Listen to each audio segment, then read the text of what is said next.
Hello? Hello. Hey everybody, happy Tuesday. Welcome to this. Right?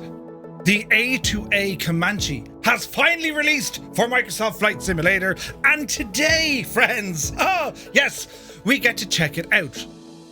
And it's not just a simple, oh, look at this thing. No. We're going to dive into this thing. A full overview, check out all the features, all the stuff, science, physics, things that A2A have been baking into this.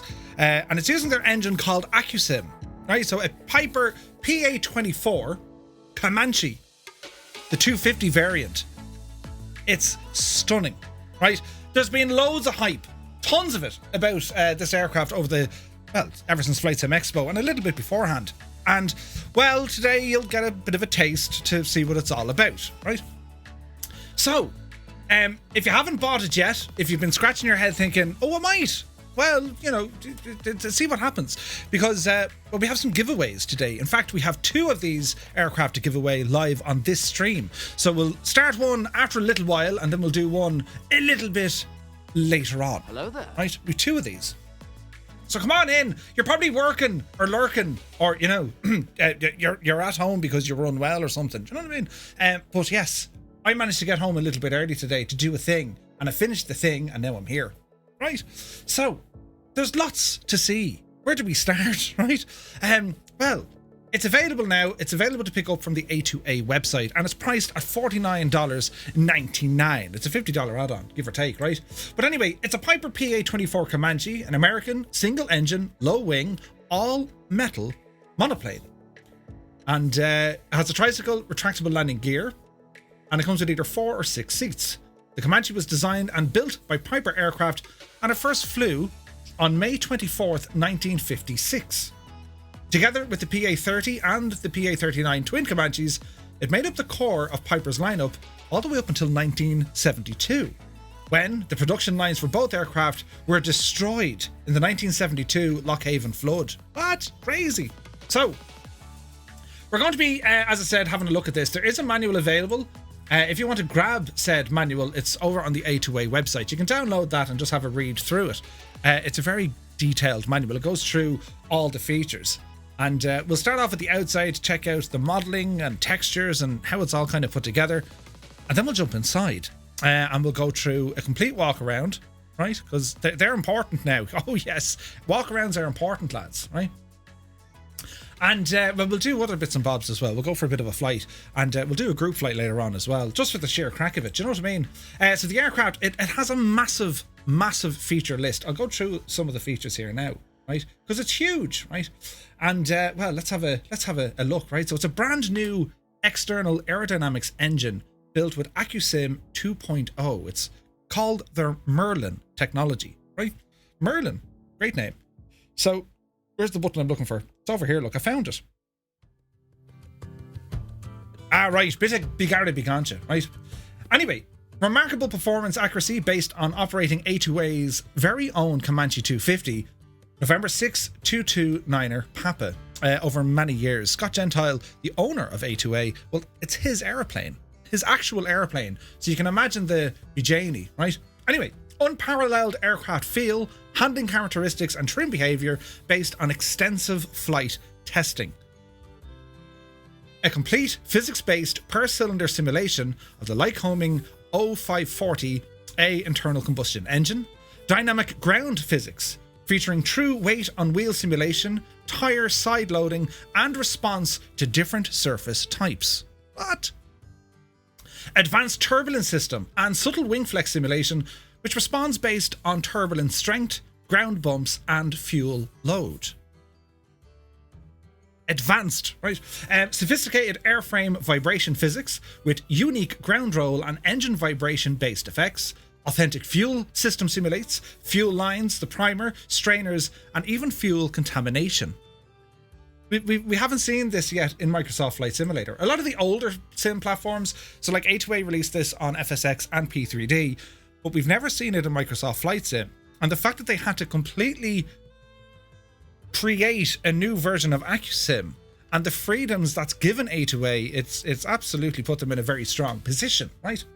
Custom oil system with dynamic viscosity on contamination that will degrade and change the colour of the oil. The engine oil changes colour, and when it changes colour, that will affect the performance of the aircraft.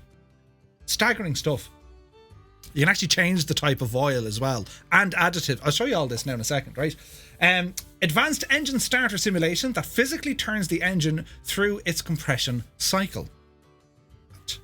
Crazy stuff here. Where's this other one? Physics-driven sound environment featuring well over 1,000 dynamic sound effects. And we're going to have a listen to these. I put a video up on YouTube earlier on, and it goes through the sounds. I didn't talk in the video at all. It's just the aircraft, all the sounds took off, and that was it. So it'll give you a good idea of what we're at. Beautifully rendered external and internal modelling and texturing with subtle wear and tear effects, dynamic aircraft registration decals, and also advanced animations. A detailed JPI EDM 830 engine monitor. That's its own computer inside, and we'll go through that now in a while, with authentic displays and leaning procedures. In actual fact, you can follow the real world manual for that JPI 830. This system works the very same way. How cool is that, right? Custom coded narco avionics stack with the NCS 812, the ComNav and DME unit, along with the Mark 12E ComNav, also the AT150 transponder, a CP136 audio panel, and the 841 ADF receiver. Customizable integration with Microsoft Flight Sim's default or the working title GNS suite, be it the 430 and the 530. And it also supports PMS 50 or GTN 750 and also the TDS GTN 750 XI if you already have those installed. That's a big 10-4, good buddy. That's just brilliant, right? And now I'll get to the chat here now in a second. If to read down the list of stuff, right? Century NSD 360A HSI with custom needle smoothing physics. Advanced simulations of the S-Tech system, 2-axis autopilot, beautiful night lighting implementation featuring multi-purpose dimmable and directable, a Type-C 4A cockpit light, dimmable emissive indicator lamps with red and white lighting options. Pilot's tablet for intuitive interaction with and management of your aircraft. The tablet is deadly in this. Interactive walk around with many moving parts that can be grabbed, manipulated and inspected. Customizable persistent airplane with failure and wear simulation, which can be adjusted or deactivated depending on the user. Graphical tablet engine analyzer showing a detailed insight into the piston engine operation. It's looking inside the engine, showing you what the pistons and the cylinders and all of that jazz. It's showing you the whole shebang here, right?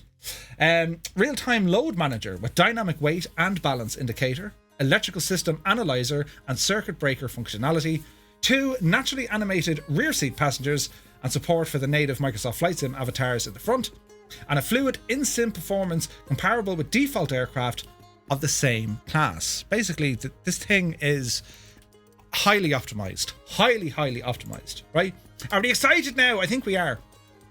So on the manual, I'm just going to bring this over here just to show you. This is Scott Gentile. I did an interview with Scott prior to Flight Sim Expo, and we've spent quite some time chatting since, and it's amazing to get Scott's insight not only into how the Comanche flies in real life and some of the pet perks that it has, right?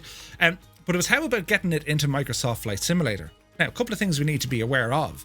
The physics engine and the aerodynamics and the sounds, they all run externally to the sim, which is not great news for the Xbox pilots because A2A have no way of putting the Comanche into Microsoft Flight Sim for Xbox without Asobo making it compatible. So the ball is in Asobo's court to see can they get this up and running. So what we need to do is ramble over to the Microsoft Flight Sim forums and say, Asobo, please, would you mind terribly doing us a favour? Right?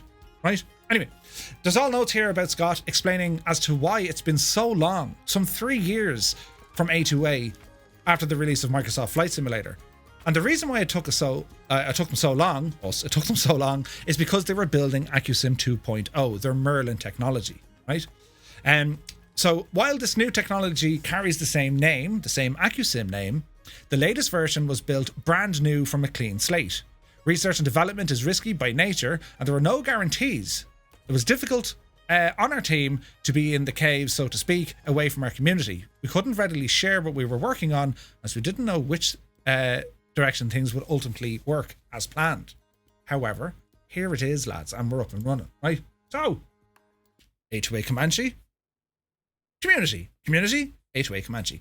So, will we go up and have a look at it, will we? Isn't it stunning? Doesn't it look pretty? Right, let's go in and have a look, right? Murph, do you think the Flying Fortress make an appearance? You just wouldn't know. So, yes, as I said, Xbox pilots, unfortunately, it's not an option for you guys yet. We need to put a bit of pressure on Asobo to make all this happen, all right? Now, we have a couple of options with the exterior of the aircraft, namely the tip tanks, the extra fuel tanks on the wings. Now, I just think it's kind of, you know what I mean? If you don't fly with tip tanks, there's something not right, because they just look amazing. They look absolutely amazing. Now, it comes with a couple of different liveries, which is nice, and the community is already flat out bringing out more liveries and paint jobs to this aircraft. All right, and it has that kind of a subtle wear and tear. It's not a brand new. This is a 1950s airplane. It's an old airplane, and it needs to be treated as such, right? But from what we can see from the outside, well, it looks stunning. The model work on this aircraft is absolutely on the ball. All the rivets, all the connections, how the wings are attached to the fuselage, the detailing and modeling here it's top shelf stuff, right? Top shelf stuff. Even looking towards the rear of the aircraft, you have the tie-down areas, you have all the antennas on top, we have a cable and antenna going back up towards the center fuselage. It's done really, really well, right? And like, you can get right up close and personal to this thing, because it needs to be of such a high level of detail, because, well, we'll be going through the walkarounds, and I'll show you all about them as well, right? Colonel Fork doesn't want tip tanks. Well, I'll show you what it looks like without the tip tanks, just in case you are interested. But just to give you an idea, you can kind of see this kind of a wear and tear, and do you know what I'm saying? Like, do you see the texturing there? Isn't that absolutely incredible? Like, it's just gorgeous, right? And all the rivets are there as well. It's quite riveting, quite riveting. Anyway, looking at the wing, yes. All the control surfaces look absolutely gorgeous. Then we have the tip tank, and again, you have that kind of subtle wear and tear. I mean, especially where things open and close all the time. The fuel, for example, right? I was feeling all great about myself that I'd mastered this thing so soon, until it cut out on approach, and 10 minutes later on the ground, still can't get it restarted. Oh yeah. But like, that's... Now, here's the thing, right? You can turn off all of those features. If you just want to hop into this airplane and experience how it flies and, you know, the sounds and all that, well, you absolutely can. You can turn off all the other stuff. But I highly, highly recommend stick with this thing. Keep it on hard mode. Keep it on realism. Because it changes your approach to other aircraft as well. This is as close as it gets to a general aviation aircraft in a flight simulator. Hands down. If there's anyone going to like fight me on that, I'll fight you. This is the closest thing we have, you know, especially from a consumer level simulator. This is as good as it gets. It just is, lads. There's nothing else that like shares this spot. Some come very close to it, and there's others in development that are, well, they're real contenders. But this, by far, the best. It just is. It just is, right? Bold statements, but it's not review. I'm telling you where it's at. Anyway, we have all these static elements underneath. Pitot cover, we have the tie downs, we have the wheel chocks, and so on and so on. So there's a bit of stuff going on, right? And again, if you want to look at the detail and the wheels, and they're not just wheels, and they're not just brakes. These things are friggin' alive. You have brake wear. Huh? Yes. The brakes get hot, and the performance degrades and diminishes. So you got to be careful with that, right? Absolutely brilliant. What's your graphics settings? I fear it's really thirsty. The FPS you'll get out of this aircraft is going to be very similar of a default Asobo aircraft. Very similar, right? Very, very similar, right? Looking in underneath into the wheel bay, you can kind of look at that. This is where the attention to detail just, you know what I mean? It's screaming at us, right? Degradates. It diminishes. It gets crap. It wears out. I'm using big words today. But anyway, so this is the external model. Do you like it? Isn't it very pretty? I think it's gorgeous. And what we'll do, I'll remove the tip tanks here now in a while just to give you guys an idea. Now, if you have any questions, just shout. Just shout. Right? Degrades. Yeah, well, it's known as degradation, but it degrades. Yes, it degrades. Right. Into the cockpit of the Comanche. And, well, as you can see, isn't this pretty? This is pretty. So, you can see that I'm using a GTN 750. Right, it doesn't belong there, but I use it, right? And well, if you just kind of look around, just to give you an idea of the main panel, some of the texture work and the modeling inside the aircraft, and then we'll go through a bit of cockpit familiarization and just learning about the aircraft itself. So in the configuration, we can fit 2 in the back and we have 2 in the front, right? There's a couple of click spots and extra functionality put into the aircraft. You have this light up here, and this is actually really good. It's not just you click it, not at all. There's buttons on this light, lads. Wait till you see this, look. This is the level we're at, look. I'll show you this here closely, just so you can actually see what the devil is going on. So you have like a flood or spot type of bulb that'll shine down. It changes the lens, right? You can also change it from white to red, and then you have your dimmable switch at the back which turns on this light on or off. The other thing you can do, well, you can move the devil and point it wherever you like. That's just the friggin' light, right? Do you know? Which is class. So I suppose starting off, a bit of familiarization. There's also click spots on the back bench here. And this is like your life jackets and whatever else. So you've 2 click spots here. You can appear them or disappear them. They don't do anything else other than, well, they're there, right? And these would be important when you go flying. You'd have your survival equipment and so on and so forth, right? Now, before we get to the main panel, we'll just look down here on the left side. Now, we have a tablet. We'll go through all that in a moment. But you have side air vents, right? And the air vents move. You can change the direction in which the air is pointing. And the sound will change depending on the direction. But you can also open the vent. So if I were to open this vent here, that vent is now open. Now you're wondering, where is it opening? Well, I'll show you. On the outside of the aircraft, on the pilot side, you'll see now that our little vent should be, unless I broke it, is open, which it is. Can you see it? There it is. Right? This is what you're up against. Let's see, can we like close it a little bit? Just a little bit.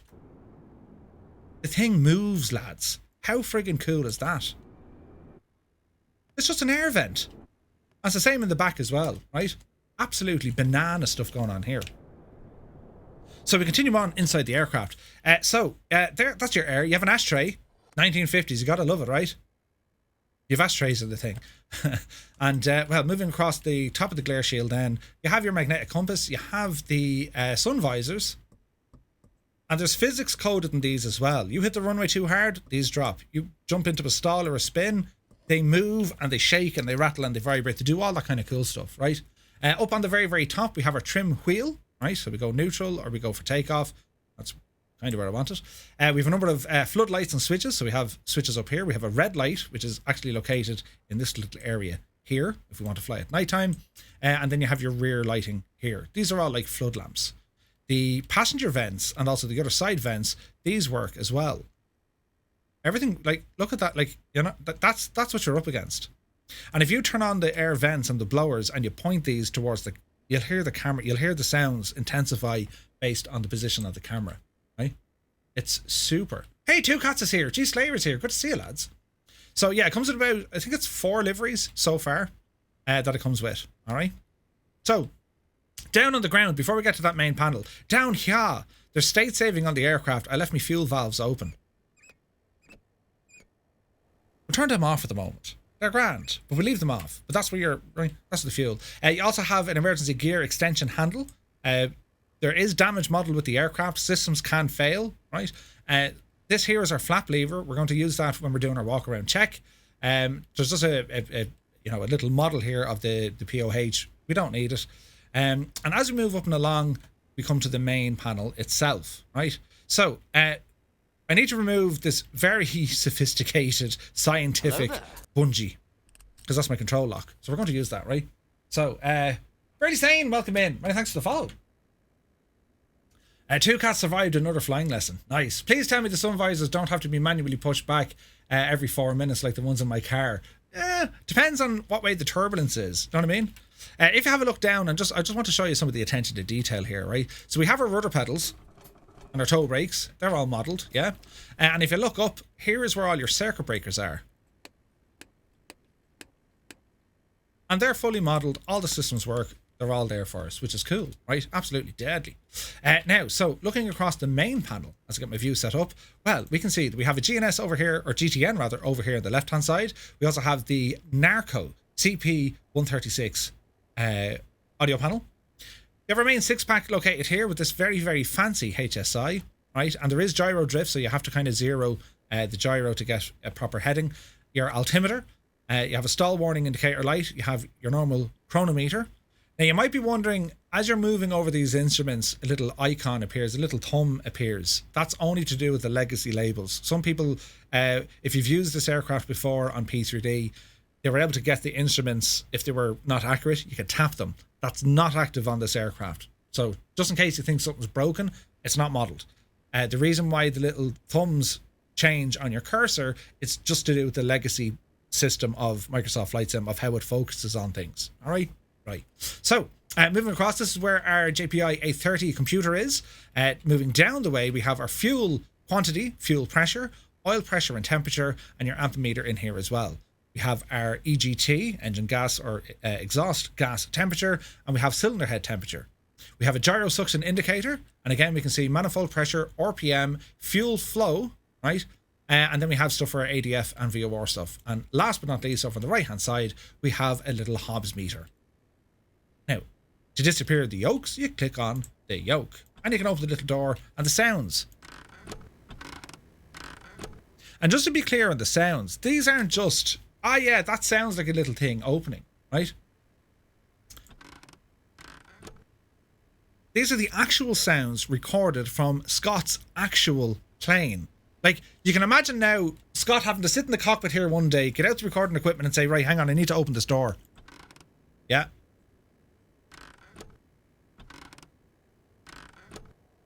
And it's not just the same sound for everything. There are multiple sounds used. So you'll hear something different. All right. Moving down the bottom part of the panel then, we can see where our cabin vents and cabin heat switches are. Defroster, lighter, doesn't do anything. We have 2 more circuit breakers for your autopilot and HSI turn coordinator. There's a very interesting autopilot with this airplane. We'll go through it later. We have our engine primer. We have our carb heat. We have our rudder trim, which is just down here. You have to use that quite a bit on this aircraft because you want to keep the wings level. Then we have our prop control, we have our throttle, and we have our mixture. Keep that fully out. Down here, we have our landing gear. Now, for anyone who's new to this, we have some options in the tablet, just to be aware. This is working off a 3-click system. So it's currently in the down position. If you press the gear button, or if you have it bound to your controller, if you go gear up, it'll only move it to the next switch point. In this case, it turns them off. If you want to retract them fully, you'd have to press it twice. We'll go through all that. There's an option to bring it back. Just in here is a fuel indicator letting you know where you're drawing from which fuel, which is going to be the main tank or auxiliary. And then across here then we have our parking brake, which is interesting. Is that on or off? It's on. The brakes work on this aircraft. I'll show you a diagram later on, but essentially when you push down the brake pedals, that puts pressure in the system. When you engage the parking brake, it effectively locks the pressure in the system and it keeps the brakes held. If you don't push down the brakes and just pull the parking brake, there's no hydraulic fluid, there's no brake fluid in that line. Therefore, your brakes won't work. And that's modeled and simulated with this aircraft, right? It's all there. Hey, Georgie is here. Good to see you. So moving across, then we have our main starter switch. You have your mag switch, magnetos, yeah. Pitot heat, rotating beacon, strobe lights, taxi light or your left light, your landing light or your right light, your nav and instrument lights, we'll go through them, that's a turn switch. You have your fuel pump, master switch, and then you have your headphone and mic jack. Now, the important thing to know about the headphone and mic jack, the sounds are part of Accu-Sim. That means it's bypassing Microsoft's headphone simulation. The headphone simulation is bypassed, it doesn't work in this. They have their own system here. Fair enough? Fair enough. Okay, so next up then we have a tablet. I'm going to bring up our tablet here now. The last few bits down here, we have COM1 and COM2, nav switches, and we also have our ADF unit over there. So this is the tablet, and you can move this divel wherever you like. And if you block your controls, well, the controls disappear, look, see that? So you can move this all around. Now, an important point to make, PC users, if you go to your start menu on your PC, you'll find a folder that says A2A Simulations. There's a couple of things you can do. You have the Comanche check for updates. That's an update little program. Handy, right? But it also has the Comanche input configurator. Have a look at this. This is where you can bind additional controls outside of the simulator to interact with your hardware. For example, flaps, autopilot, carb heat, defroster, nav instrument lighting, and then we have the tablet, yoke autopilot, EDM step button, magneto increase, decrease, engine starter, gears, carb heat, headphones, and so on. Right? So if you want to keep your stuff, if you want to keep it to be it an axis or something else, you'll find it in here, right? The autopilot stuff is in here. The autopilot on this aircraft, it's not your conventional autopilot. It's not like nav mode, heading mode. It's not really vertical speed and all that jazz. We'll go through it. But this is the external program running in the background. You'll find it in that folder. Fair enough? Fair enough. Right, welcome to the tablet. Look at the state of this. You now see it. Right, so A2A's Piper PA24250 Comanche, and it's based on the 250 variant, right? And you see then the date and time, the version of the aircraft that you're using, and also the tail number that you're using. So the first page we go into is flight information, and there's a lot of information in here. First, it's going to give you information on the environment, okay? The altimeter, visibility, what the temperature is, and, you know, if it's raining or if it's not. It'll also give you the wind bearing and speed, wind direction and speed, and it'll show you here either on an analog or a digital readout, right? That app crashes for me on launch. The app is crashing. The external app, Gibbo, try it in admin mode. Just try it in admin mode, see what happens. Next up then we have the aircraft, so we can see estimations based on what the aircraft is doing, and this will read it from, you know, your mixture, the speed, torque, RPM, all that jazz. So the endurance, airspeed, ground speed, the range of the aircraft, and fuel economy. It's also showing you the internal heat inside the aircraft, 72 degrees Fahrenheit inside the aircraft.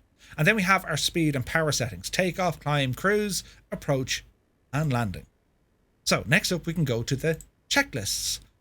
And all you need to do, you select before engine, engine start, taxi, run up, all the way down, they're all there, right? So it has its own set of checklists. I don't believe they put them into the sim. No, they're not using Microsoft's checklist. You follow the checklists here, all right? And then last bit then is your emergency procedures. Power loss and flight, what happens? Okay. Power off approach, power off landing, engine fire, electrical fire, carburetor, engine roughness, high oil or CHT, your cylinder head temperature, loss of fuel pressure, loss of oil pressure, a propeller overspeed, alternator failure, spin recovery, and emergency landing gear extension. These are the checklists telling you what to do and how to fix it, right? Pretty cool, right? Pretty cool. Now, let me see. Where are we going for next? Right, so next up then we have the controls. Now this is really cool and interesting. So we have miscellaneous. Let's go in here. Well, this is where we can select all the static elements ourselves. Now, I highly recommend, it's handy for stuff, but like when it comes to interacting with the aircraft, it's handy to have them here. But because the thing is alive, well, you want to check things out yourself, right? So this is where you can, you know, turn off the park and brake, wheel chocks, tie downs, pitot cover, cabin door if you want, the baggage door you can open, headphone simulation, and the vents, right? There's also a button here that says jacks. Check out what this does. Do you hear that noise? This places the Comanche on a set of jacks. And the reason why you'd put it on the jacks is because this is where you can test the landing gear function. Why would you want to test the landing gear function? Well, you're not going to know if the landing gear is A-OK unless you're testing it and you're looking for any problems. You're listening to the sound and you're looking for problems, right? So you can put the thing on jacks. How cool is that? We'll take it off the jacks and sit us back down. Now you notice that removed the chocks of the tie downs. I'm going to put them back on because I want to do a full walk around check. All right. Next up we have our electric panels. This is where we can turn on the battery, the mags, avionics, fuel pump, and also the pitot heat. To the right of that are all our lights, strobes, beacon, landing, cabin, all of that jazz are in here. Now there's also a button here that says engine heater. Wait till you hear this one, lads. If I were to say, right, plug in the engine heater and see that wire? Now that wire will go on to probably, you know, wherever the building is. But let's say, for example, you're going to operate the Comanche and there's state saving, and you land somewhere that's very, very cold and you want to go flying tomorrow. You've parked the aircraft, you've left it outside, and the outside air temperature is very cold. It's like -10 or -20, right? If you want to go flying the next day, it's going to be extremely difficult. And I mean extremely difficult. And I mean the next day as in, you know, tomorrow. You stop flying tonight, you park it up somewhere cold, and you jump back into your sim tomorrow or next week or whatever. It's going to be very hard to start that engine. It's difficult starting a cold engine. Now I'm talking extremely cold. However, if you were to leave the engine heater in, well, you won't have that problem. Or if you turn on your simulator about 2 hours before you're actually going to do your flight, jump into the plane, activate the engine heater, shut down the sim, and come back 2 hours later, you'll be good to go. How cool is that? Right? How cool is that? Mad, lads. Mad, right? Anyway, so that's what that does. Next up then, we have this T. Anyone know what the T means? Is it time for tea? No. This here, check it out. Right, give it a second. This is how we tow the aircraft. Now, it's not going to move now because I have the chocks and tie downs in, yeah? But this is where you can actually tow the aircraft. And you will control this by your yoke or your joystick and your rudder pedals or a twist or whatever it is. And you can push and pull the aircraft to put it into a location that you want. How deadly is that, lads? Right? So it has its own tow handle thing. Sweet. Deadly. Are we good so far? Yeah, it remembers how long the heater is in for car. Yeah, it does. We are all ages. We're going to have that problem, right? Okay, so moving on. You have some easy mode switches for the autopilot. Master switch, what mode you want, its disconnect, and also the altitude mode. Now, it's quite different than what we're used to, so we'll keep an eye on this. Next up, we have an auto start or cold and dark. They're essentially your state loading options. Do you want the aircraft to be cold and dark, or do you want it to auto start? And if you click on auto start, you sit back and it'll do everything for you. All right. Next up, we have some options, and these are going to be based on your own preferences. Gyro drift, meaning that your heading indicator is going to drift over time based on the gyroscopic drift. You can turn that off. Cockpit persistence, meaning where you leave switches, all that jazz. If you put a switch up and you exit the sim and you jump back in, it'll remember where that switch was, right? That's the cockpit persistence. I think Gibbo asked me the question, what do they mean by persistence by livery? Persistence by livery, if you suddenly jump into a Comanche and you have persistence by livery on, and let's say, for example, you've damaged the right flap. If you have persistence by livery turned on, well, that will only affect that livery of that aircraft. Does that make sense? So if you have the red livery and you put in 1,000 hours and then you want to go flying in the blue livery and you have persistence by livery turned on, well, your blue livery is grand, but the red livery has 1,000 hours on it. I hope that makes sense.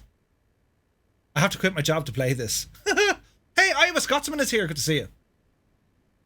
A2A are going to be releasing tutorials that will really dive in deep of how all these systems work. Today, I'm giving just an overview into what you guys can expect over the coming days and weeks of getting to know this aircraft. Right? Hey, Piat is here as well. Good to see you. So these are the options. So we have cockpit and persistence by livery. The gyro sound, that's the sound of the gyro spinning. Visible passengers, if you want them in the aircraft.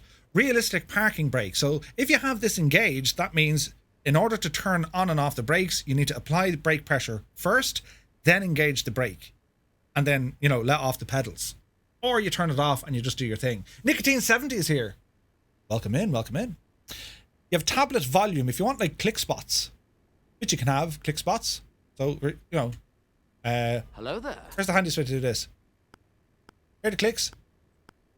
So tablet volume, I leave that off. Warning volume, leave them on, and the master volume, I have it up around halfway, right? We also have some advanced options. So when it comes to the 8.33 kilohertz COM radio, we can turn that on. The 3-way gear switch, you can turn that off if you want. If you just want one button to press, that's where you go. The original prop lever, if you look at this, we're used to these, red, black and blue. We're used to them. However, that's not the original prop lever that came with the aircraft. We can select that. Let's go with the original prop lever, and there she be. That is the original prop lever. So you have the option to change that out as well. Again, there's many ways to customize this aircraft to truly make it feel it's your own aircraft. And I love that, right? your rudder trim speed, your elevator trim speed, and this is very important. There are some add-on aircraft that takes friggin' ages to get the trim set up. A2A have given us a little bar that we can increase it or decrease it depending on your hardware. Elevator force is going to be the same, so if you find that you barely pull back the stick and the thing launches, calm it down a bit. You have the options to do that. Really, really handy, right? Now, turbulence, set for VR or flat screen. I'm on a flat screen. Turbulence strength. Now, this overrides Microsoft's turbulence. So don't worry about whatever you have set to Microsoft. This is what you go by. I keep everything here roughly halfway. Now you have the wear rate of the aircraft, wear and tear. You can have it at normal, ×2, ×5, or ×10. Now, chatting to Scott, he was like, we tried it at ×100 and you might fly for about 3 minutes. Something will break somewhere, right? So that's up to you. If you're not careful with this airplane, well, it'll bite you, right? It can be forgiving in some instances, but if you're trying to fly this like a fighter jet, you're going to damage or break something. If you're trying to go hard on the engine, you're going to damage or break something. So the wear rate, you can turn this off if that's not your bag. If you don't want that simulated, if you're not, you don't want to worry about the maintenance and how everything works, you can turn it off. No problem. Same with the failures. Random failures. Things can just randomly go, or through wear and tear, it'll break stuff. Again, you can turn that off as well. That's really handy, isn't it? Deadly, lads, deadly. Right, and the very top bar, of course, is our GPS, and it's using the same kind of logic how quickly we can do it. So I have it set to the GTN 750, right, and you can see that in here. If I go to no GPS, well, this is actually based on what Scott has in his airplane. It's just radio panels, comm, and nav. That's all, right? So if you want to give yourself a bit of a challenge, that's the way to do it. Next up, we can use a 430. Nice. We can use a 530. We can use a dual 530 and 430, all the glass, or we can just go with the 750. I like the 750. I'm going with that. But that's entirely up to you. Murph, with your rental power mode enabled, you need to hit that switch, wear rate, right? Do you know what I mean? Turn it off to simulate Coronado. Yes, exactly, right? That's the way it is indeed. Slant Alpha life. Slant Alpha likes the original way. No GPS. I guarantee you Slant Alpha will just have that. You just know, right? But it's your preference, lads. Entirely up to you. Yeah? Okay. So we'll move this back. And we continue on. Our next page here is going to be the fuel and payload, right? So hang on, get my camera set up. So fuel and payload. Well, let's have a look. So everything's in pounds here at the minute. So to get the calculator out and transfer the 7, carry the 1, and we can turn it to metric units, click of a switch. How handy is that? So metric units if you want, or pounds. Okay, so we can see the aircraft weight, empty, takeoff, useful load and baggage, fuel, capacity, specific loadings, as in the wing loading can take 13.2 square pounds per inch or per foot, and power loading is there as well. Then we have our payload weight. So I've put in myself. You can add more people if you like. Fill up the plane with people, and there you'll see them appear in. Look. So, the lads in the back, they're the A2A ones. Jesus, look at the eyes. Right, so they're the A2A ones. And if you don't want them there, but still simulate the weight, well, if you go back into your controls, right, and just have a look down here and have a look at your options, it'll show you visible passengers. Turn them off. So now the aircraft is still showing the weight. The weight loading is there, but your passengers are no longer there, right? Now, I want to show you something cool. So put back in our passengers and look at our fuel and payload. Look at this. They look so happy. Sure, wouldn't you be happy? Wouldn't you be delighted? See the tire look? Hang on, we get a good angle on this. You can actually see what's going on. It should go down a little bit. The side wall. That's what we're looking for here. Look. Now, it may not work because I probably need lots of fuel in there and probably baggage. But there's the... Jesus, Murphy. There's the tire now with people inside the aircraft. Let's have a look when I take the people out of the aircraft. Right? Can you see the difference? It's subtle, but it's there. Look.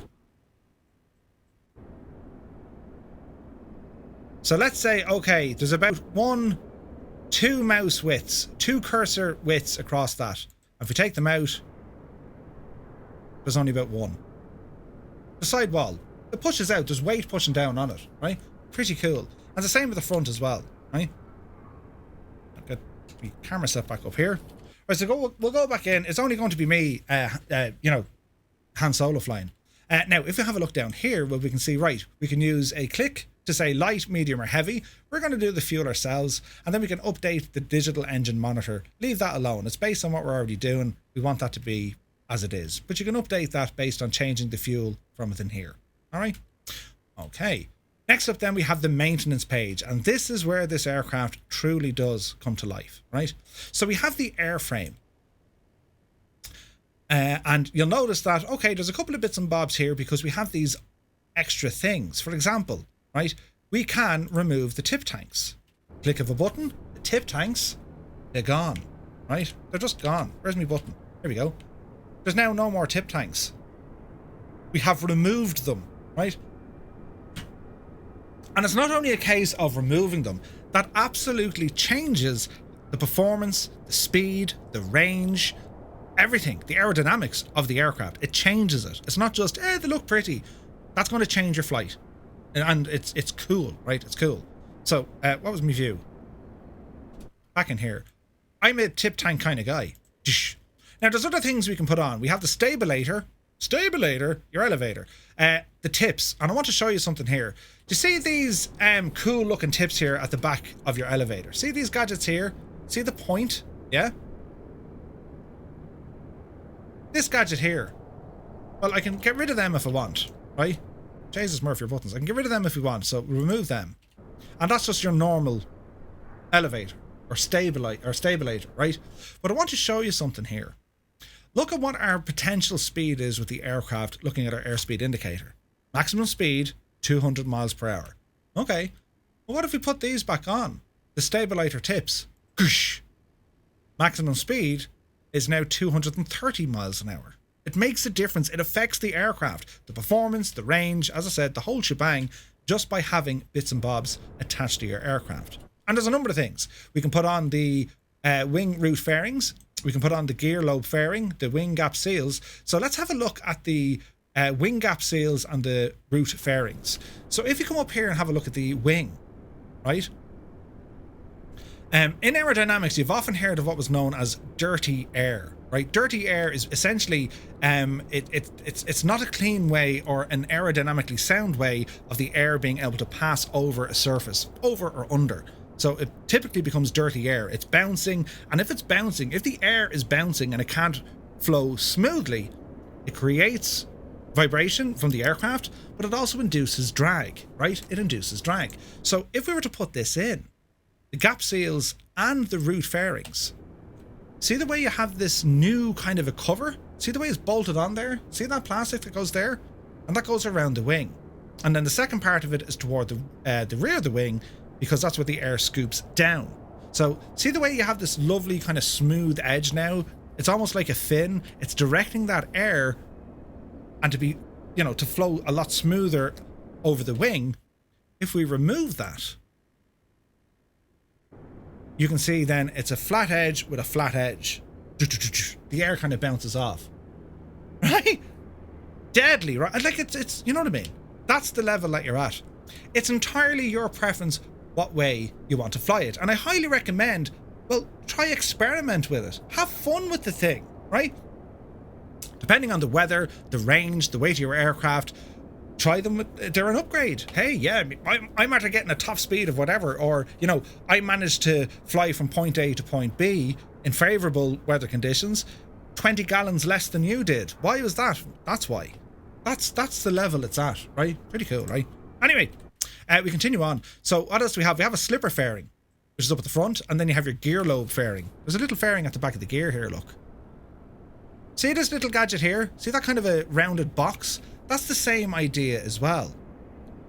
The wind hits that and it's directed away from the bottom of the aircraft. If we remove it, where are you gone? If we remove it, it keeps everything straight, but the aerodynamic from the gear, the wind is going to hit off it, and you know what I mean? So they've put that in there for it. How cool is that? The other one then are on the gears, the gear lobe fairing, yeah? You guys see where they are? It's the very same thing. So when the landing gear is up, see this kind of a fairing system here? That's to deflect the wind going down. We can turn the gears off. Completely straight. Right? You can add these to the airplane. It's pretty cool. This is 10 planes in one. It is. Slant Alpha says, the reveal video at Expo blew my mind. This is now blowing, well, everything. Hey, Bonop is here. What are we doing and where do I participate? We're just checking it out. And I want to show you guys what to look for. I mean, you hop into any aircraft in Microsoft Flight Sim. If you're not familiar with what A2A are capable of doing, well, we're here to show you this is what we're going to look for, right? We also have soundproofing, obvious reasons, and that's pretty much the configuration I use. I don't bother the fairings for the wings. I tend to leave those off, right? Next up, we can also change our propeller, right? Macaulay or MT propeller. Again, depending on your propeller, it's made of different material. That's going to give you different performance. So this is the upgraded propeller, or we can go back to the Macaulay. And when you tip that, it makes a lovely sound. Ping, ping. Yeah. But you see that the other one, lots more going on there. And there'll be a video that A2A will show you explaining, you know, the bite from one propeller versus the other. Now, we can check overhaul airframe or overhaul everything. Basically, fix things. And this is what I want to show you. We're assuming that this aircraft is new. And of this aircraft, I've 4 hours in this particular, or is it 40 hours? It's about 40 hours in this aircraft, based on it being new. We can use this, or we can change this to a used aircraft. And what the used aircraft will do, it'll bring up the engine hours, it'll put a little bit of wear and tear on your flight controls, on the surface, on some of the systems.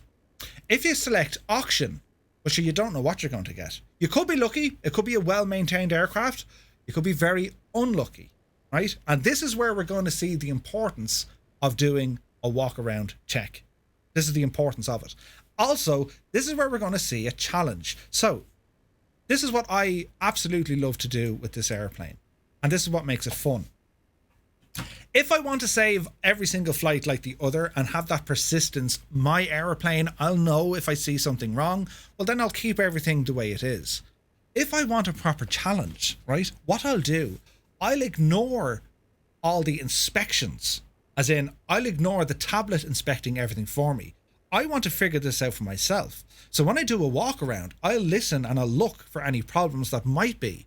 When I go through an engine startup, I'm listening to how that engine is performing. I'm checking the temperatures, I'm checking the fuel burn, without going through any of the monitors that are telling me exactly what's wrong. I want to figure that out for me. You can absolutely do that, but we'll do both, right? So this is now a new airplane, and if I click on inspect, just click the inspect button, well, it's going to show you the features of the aircraft that are modeled for damage and wear and tear. So for example, we could click on tire, center tire, it's grand. Okay, close. Let's look at the aileron. Right aileron. Aileron moves freely and without any binding or scraping. Internal linkage has been checked, it's lubed, and it's in good shape. Okay. What about the flap? The right landing flap moves freely without any binding or scraping. So this inspection that we're doing here is a summary without us having to do the walk around. You can bypass the walk around if you just click on these. Okay. It works off a traffic light system. Green is good. Orange or yellow? No, not good. Red, shagged, broken, fixed, gone, good luck, right? So that's for the airframe. Right. Next up, we have the engine, and you have to inspect the engine to see it. Right. Now, if you don't inspect the engine, you'll hear these things. In fact, you'll notice if the engine is not running as sweet as it should, the plane is shaking and vibrating. Yeah. The alternator mightn't be charging. Right. The oil pump mightn't be sufficient. The fuel lines could be contaminated, or the fuel filter shagged, and all this sort of stuff is here. So I'm going to inspect this engine, and it's showing me it's in tip-top condition. The compression is good on all 6 cylinders, and all the systems, the oil pump, oil lines, vacuum, the baffles, starter motor, everything, green light, we are good. Sweet. We also have some options. We have the oil level. Well, how much oil is in the aircraft? And this is very important, because if you put too much oil in, that's not good for the engine. If you put in not enough oil, well, that's a bigger problem. Hey, Quert, thanks for the raid, man. So you have to be careful with the oil. Not only do you have to be careful with the oil, you also have the oil grade. The type of oil might change depending where in the world or what climate in the world you want to fly. Different grades of oil are going to get you different performance. Right? There's the alert, look. So just be aware of that. You can also add in an additive. So if you have an older aircraft engine and the oil, well, you can put in an additive that will help preserve and keep the thing working sweet for longer. Right? Dreamy, sleepy, nighty, snoozy, snooze. Who turned off me lights? Next up then you have your spark plugs. They go through the spark plugs. You can have them either massive or a very fine wire, right? And there's advantages to either or. The very fine wire is going to get you slightly better performance. It's more accurate performance when it comes to spark and then the explosion. It's all part of the combustion process or the engine rotation, if you like. Or you can keep them massive. And you also have a button here to clean your spark plugs. Now, on our stream last night, I was chatting about, well, how do you clean your spark plugs with the engine running? The old way of doing it would be increase your RPM, reduce your mixture, and that will allow the engine to burn the carbon off the plugs. It'll just burn them, and, you know, poor old Greta Thunberg wouldn't be happy about you because you're putting, you know, black smoke and soot into the sky. But you have an option here to keep things very, very Greta friendly, right? And then we have the same crack again, overhaul the engine or overhaul all. And then we have our options down here for new, used, and auction, right? So next up then we have an engine analyzer. And this is absolutely brilliant. For anyone who's into engines and, you know, the cylinder engines and the stroke and everything that works together, you have the four things. You'll have, you know, fuel, spark, air, exhaust, and they all work. And you'll see them, you see the pistons on the cylinders rattling along on the camshaft, yeah, or the drive shaft. And then when it comes up to here, this up the very, very top is your propeller. Now you might say, that's grand, look at that propeller. When you want to cycle the prop or when you reduce the RPM, that changes the angle of your propeller, i.e. the bite in which it's going to be cutting into the air in front of you. This is all simulated. We'll go through this when we're doing our run-up test. You have your two mags, you have your fuel filters and air filters, and your outside air temperature. And again, you can overhaul the system. The last bit over here is the electrical system. And again, everything here works. All your breaker switches are here. So if you want to go ahead and put these all back in, you're grand. Or you have to do it old school by physically pushing up each of them, right? It's going to show you the cockpit, the avionics, what's running, what's drawing the power out of that battery. Yeah. If you need to charge the battery, you can click on it to say, fully recharge it, please. What's another way to recharge a battery? Any idea? How would you recharge your battery in the air? What switch or what gadget on an airplane will allow you to do it? Hey Zard, good to see you. Winkle Gassler is here. Your alternator. Or you can call Elon Musk. Boom, it's good to see you. It's your alternator. So you've got to make sure if you forget to turn on your alternator, right? Or the alternator fails, you got to be careful because it will drain your battery. And I'll show you what happens if you start draining the battery with the alternator disconnected, because it'll tell you how long the battery's going to last, and it'll tell you how long it'll take for the battery to be fully recharged. And you need to be aware of that, because if you try and start the aircraft, the starter takes such a massive draw from that battery, you have limited time in order to get the airplane started, because you'll drain the battery. It's not like a car. You know, the car will start an awful lot. Well, most cars will start fairly quick. This thing, not as quick, right? And again, Scott has so many awesome tutorial videos. I've seen them, or I've seen bits of them, and these are all going to be released. So no better to hear it from the horse's mouth, so to speak. A2A will be sharing all these tutorial videos over the coming days and weeks. So do keep an eye on their YouTube channel. So that kind of breaks it down as to what we're doing with all the aircraft systems. And next up is going to be a walk around. So what we're going to do here to make life very, very interesting, I'm going to click and select an auctioned aeroplane, right? Now it's going to give me a warning to say, hey, if you go for an auction, it's going to reset the persistent state of your airplane. Are you sure you want to do this? Will we do it for the crack? Yes. Right, it's an auction. I don't know what it is, but that's it. Right. How do we know it's an auctioned aircraft? Look at my Hobbs meter now. It's gone from 40 hours to 1900 hours, or 19,000, how many hours? 1900? 1900 hours.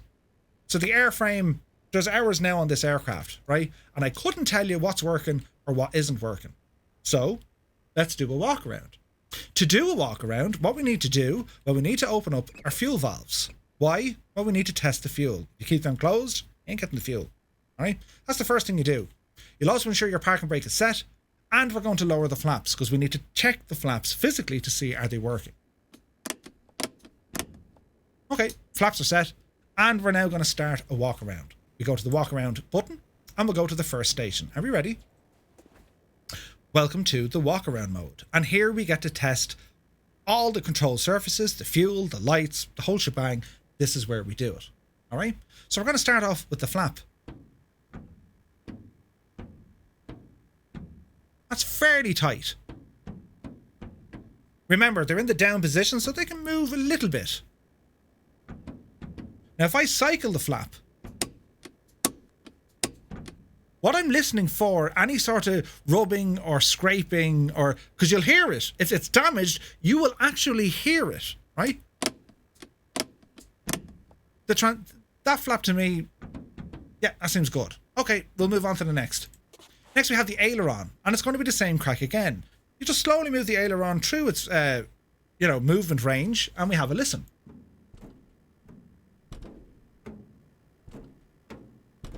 Pretty cool, right? Man, Gibbo. Now, if you look here closely, if I move that aileron, if you look back inside the airplane, see the control yokes?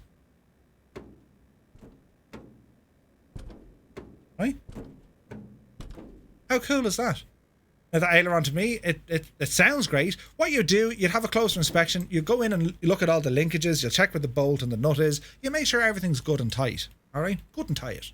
Now move along to the wingtip. This is a fuel tank, so we'll open the fuel tank. And we'll open the reservoir cap. And there's two things I want to do here. So I'm going to go into the fuel and payload. There's 3 gallons of fuel in the right wing. Now, I can put it onto metric and we'll go by litres. There's 11 litres, right? So I'm going to put a bit more in this. Now, you may have seen this already on A2A's video, but if you haven't, have a look at this. I'm going to increase the amount of fuel that's in the tip tank. And have a listen, right? Do you hear that? So you can see the fuel coming up. See the way you can now visually see fuel inside the fuel tank? But did you hear that kind of a bang? I'll reduce the fuel, you'll hear it again. That noise, right? Scott told me that comes from the actual Comanche. And what it is, it's called tin canning. It's the weight gone into the end of the wing that you hear this kind of a pop. Like a can popping, pop. They've simulated that with this aircraft. How friggin' cool is that, right? So I'm going to put 5 gallons into this wing. 5 gallons is good. Go ahead and close it up. Now, while I'm here, well, I need to test one of my nav lights. So I go to controls, turn on the battery, and I'm going to turn on the nav light. Hello there. And I can see that light is working. Yeah? Near death, welcome in. Welcome in, welcome in. So that's working. Turn off the battery. And we're going to go around now to the next station. Here is where we test the fuel for any contaminants. Now, the contaminants with fuel, water. We're looking for water, right? Howard Ford drinks out of one of these. Do you ever see him? He has this, right? Anyway, what we need to do here, we need to put in this fuel cup into the sump for our wingtip, and we need to inspect the fuel.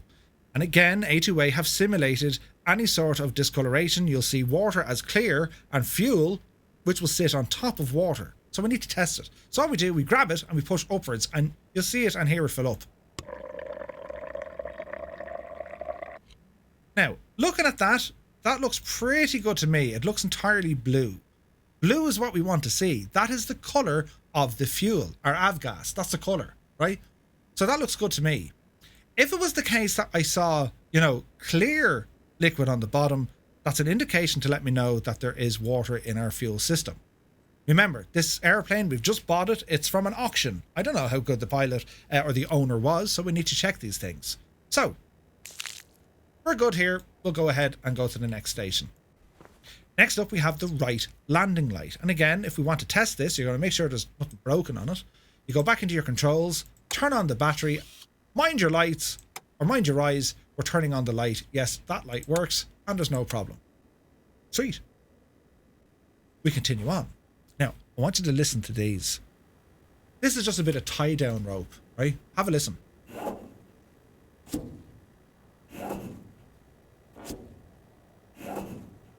Each of those sounds are different, right? How cool is that? So Scott would have been there with his recording equipment, pulling the rope, right? I will get another one. Right, I'll get one more. Brilliant, right? Brilliant. So that's the tie down, right? And that's the sound of the actual rope going through the actual tie down eye of the wing of an actual Comanche. Mind-blowing stuff here. How cool is that, right? Right, moving on. Here we have our main wing fuel tank. So let's go in and have a look. So we'll open the flap. And open the cap. Now we'll go to our fuel and payload. So this is the right wing. There's 15 gallons in this. Now we can fill it, right? Let's fill it. So we're going to put our fuel in. See the liquid coming up to the top? And now she's full. 30 gallons exactly. Perfect. Close our cap. Does the fuel actually drain from the tanks if you do this a lot of times? It would do, Georgie, yeah. But it would take a very long time. Like, you're talking gallons, you're getting like, you know, milliliters. Okay, so we go to the next station. Here we have the right landing gear. You'll be checking the tire pressure, looking for any kind of damage or all that jazz, and you remove the chock. Chock's removed, chock's away. Now we have the lowest center point of the aircraft underneath the fuselage, and this is why you have to open up both fuel valves, yeah? Because we're going to test what the fuel is like in here. If there's water anywhere, it's going to be at the lowest point of the airplane. Gravity, right? Anyway, open the flap and we bring this guy up. Again, I'm looking at it. That's all blue. If I'm not sure, put her in again. Yeah, that's all blue. Yeah, good.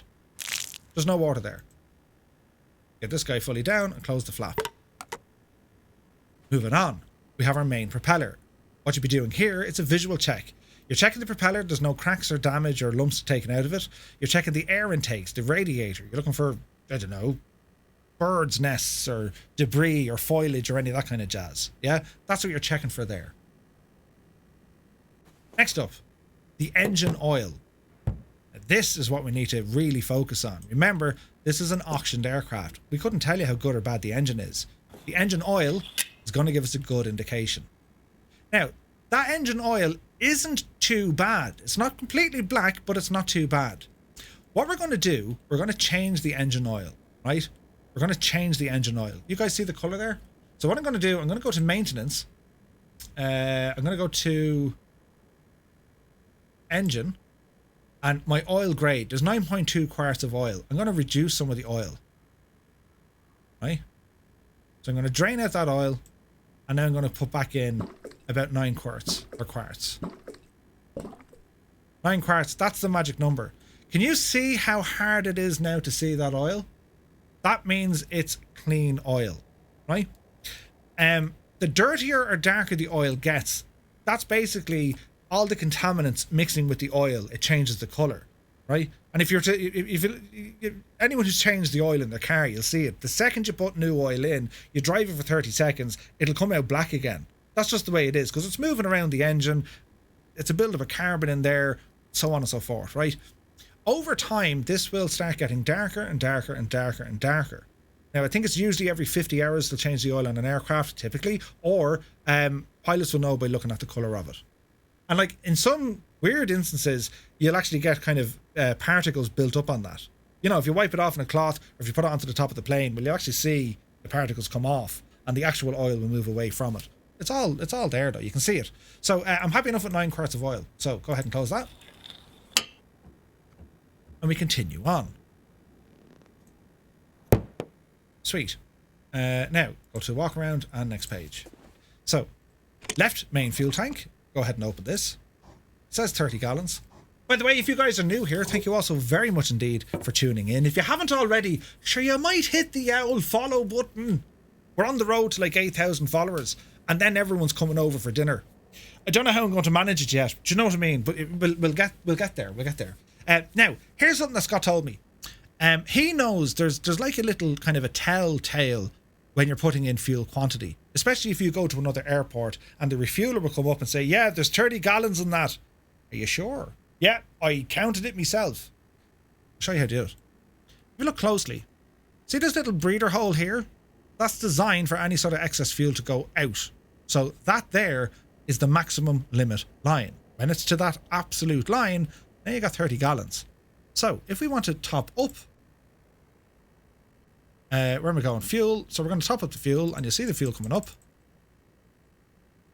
Now, to the untrained eye, you think that's a full tank. It's not. Look at that. There's about 2 gallons left to go in. So we'll fill her up. Now she's full. Right? Now she's full. Many thanks for the follows, guys. Let me know when dinner is. I'll fly over in me Comanche. Absolutely.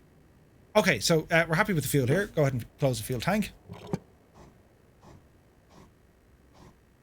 And close here as well. And we continue on. So next up then, the left wheel, main chock. And we'll have a look at the tyre again. You're making sure there's nothing leaking. Everything there looks the way it should. Now it comes to our pitot cover. Go ahead and remove that. We have another tie down. And then you have the flap sensor, or the stall sensor. See this little flap up here? You want to make sure that that's able to move freely. That's what's going to detect if the aircraft is going to stall. So you make sure that works. All right. Moving on. We want to test out the left light now. So we go into our controls, turn on the battery, and turn on the left light. Yep, light is working. Cool. Continue on with our walk around. Now we're on the left tip tank. Same crack again. Open her up. And we want to get 5 gallons into this wing. And you see how the aircraft wing is pushing down with the weight in it. The whole thing is simulated, right? So there's 5 gallons. I'm happy enough with that. We'll close her up. And I want to test the nav lights here. So I've got to go battery on and nav light. Nav lights are working. Super. Okay. Time to test the fuel in the left tip tank.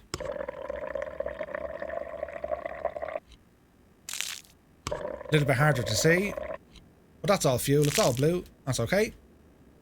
Continue on. Now we have the left aileron.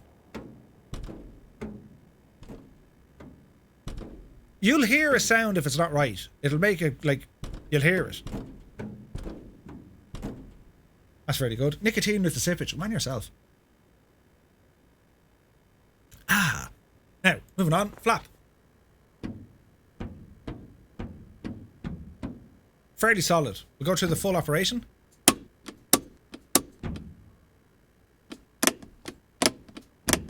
Yeah, all is good there. Squawk says, the Comanche appears as a helicopter if you don't have it, which is amusing since helicopters don't appear as helicopters. Ah, brilliant. Okay, next up then, you're going to be checking the static port. Basically, this is letting you know what the speed and altitude and all that jazz is. What you're looking for here, you're making sure there's no debris, there's nothing covering it. A lot of time in aircraft are washed or painted. The painter or the washer, they'll tend to put something over it so they don't damage it. So you're making sure there's no mask and tape or a cover over that there as well. Hey, Jojo1 is here. 26 months, man. Thank you very, very much indeed. Great to see you. Okay, so we continue on. That's all clear. There's nothing blocking it. Now we move towards the rear of the aeroplane with our stabilator. Stabilator? Your elevator. So we're going to test the elevator.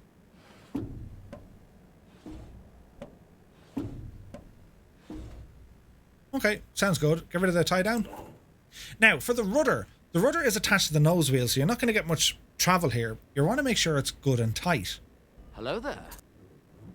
Which it is.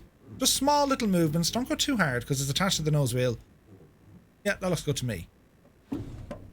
And you listen to the sounds, right? Stabilator. Agrimeister. Stabilator. Because the whole thing moves. There you go. Sweet. Okay. Hello there. Have another static part. Who's this? Travlango Official. Many thanks for the follow. Welcome in, guys. Static port on this side is clear.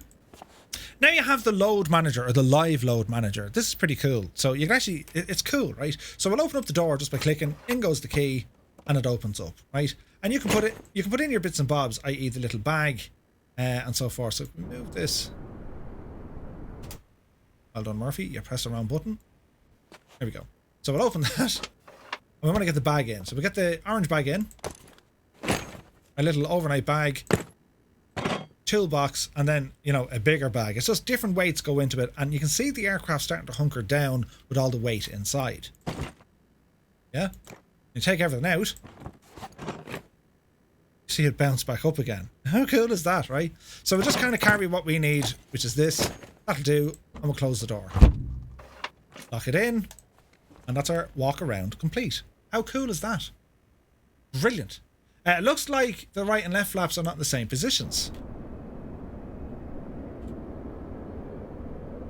Well, they look pretty bang on. But that is something you want to watch for. Because if the flap is damaged, it won't have the same travel as the other one. In actual fact, you can have a flap failure. It can jam, right? Or it can just break and just be flapping around the place, right? So you need to be careful with that. But yeah, no, I think they're looking good. I think they're looking good. So that's our walk around check done. Now, what I'm going to do to confirm my level of testing the outside of the aircraft, let's run the little inspector here. I'm happy enough that everything's okay, but I could be wrong. So let's inspect it. Everything is green. Everything on the outside is fine. Next up is going to be the engine, but we can only test that after we start it, right? So next up is going to be an engine start. So we're going to close the door here. So get our door closed. And remember, you have to lock it. The door is now closed. It's a 2-lever system, yeah? The handle and then the latch. Just remember that. And then to open the door, you do it in reverse. Most of the Pipers have that. Okay. Next up is going to be an engine start. We're going to power up the engine. We're going to let it tick over, let the temperatures increase, but we also want to have a listen, and we want to check out the sounds of, it sounds deadly, right? So a couple of things we're going to do. There's a checklist. If I want to follow the full checklist, it's all there. Engine start. So fuel selector, mixture, throttle and prop, carb heat, master switch, fuel pump, fuel pressure, primer, and so on, so on, so on. We'll do all this as we need it. Okay? So, park and brake is set. So we're going to say prop full, mixture rich, and we're going to crack the throttle. And what we mean by that is about 1/8 of an inch. Just a bit of juice in there, right? So master switch, battery on. Is the gyro starting to come alive? Yeah? I'm going to put on the rotating beacon light, because you tend to put on lights when you're getting ready to go. Have a listen. That's the sound of the light rotating. And A2A have actually modeled this as a 3D object, and it's an actual rotating beacon look. It rotates. And to see this thing at night time is absolutely class. It's class, right? So that's doing its thing there. Hopefully we're all right. Jump back here. Go ahead and bring me flaps up. Okay. Now, we need to get some fuel into the system. So fuel tanks are on. We're on our main tank. So I'm going to turn on the fuel pump. And what I'm looking for here is I want to make sure that I can get fuel pressure, that there's fuel in the actual lines. Because remember, I haven't tested this engine out yet. All right. So let's have a listen. So fuel pump on.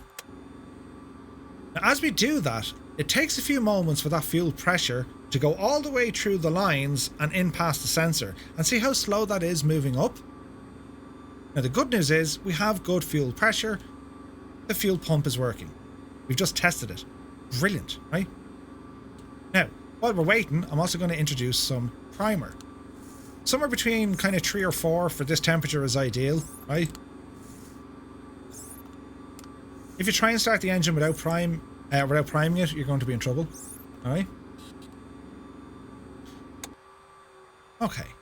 Now, if you flood the engine, you'll see what will happen. You'll have to reduce the mixture and then clear it off again. But anyway, so we're going to go right, left, and both. So our mags are set.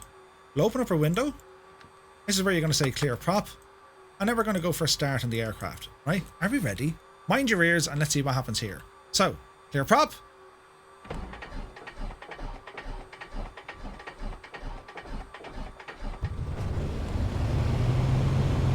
There's a good start. So we're going to try and keep this RPM in just under 1,000. Anything higher, it's too early yet. You need those pressure, you need the temperatures to start building, right? So we're going to reduce a little bit of mixture here, so we're not going to foul the plugs. If you go too much with the mixture, it'll bite you. Watch.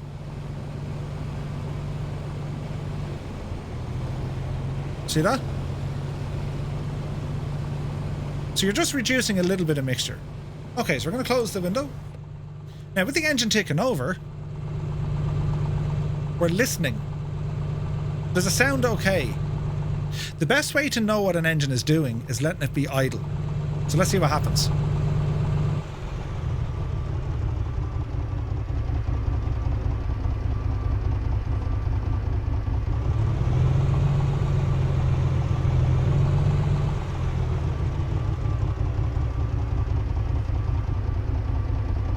Everything sounds okay. There's a sound of a little bit of a miss, but nothing major. It sounds okay to me, right? So we're going to let that tick over. We're waiting for the temperatures now to start rising, and we're going to continue on with our flows. So we're going to go ahead and get the nav lights turned on. Up you divil. So nav lights are on, and we can also turn on our avionics master switch. So avionics are now starting to power up. How are the sounds? Everything kind of clear and loud and precise, yeah? So, this is this wonderful computer here. Now, there's a lot of learning in this. Well, not a lot of learning. There's a bit of learning in it, right? But I reckon you try and learn a bit of it. Because, well, A2A have taken the trouble of coding it, right? They've actually coded it. So, with our JPI EDM 830, it's an advanced simulation of the digital engine monitor fitted in the real A2A Comanche. It constantly checks for critical engine parameters and includes a lean find, nice, mode that will assist you in finding the correct cylinder peak, EGT, to set your mixture to, okay? However, it's not your primary engine instrument, and it's normal that it shuts itself down during engine startup. In fact, it's good practice to start the engine with all the avionics turned off, okay? So, there's a couple of things we'd look at. The top left, you can see manifold pressure and RPM. Here, you can see all your cylinders and the temperatures, right? Here, you can see on the right-hand side, battery, hours, time remaining, gallons per hour. It's all there. So, it's asking us, did you fill the tanks, right? Refuel, 60. Yeah, we put in 60 because our main tanks are full. 60 is now remaining. Now, in here, we can do what's called the lean finder. We don't need that for the moment. We're not going to worry about that for the moment, right?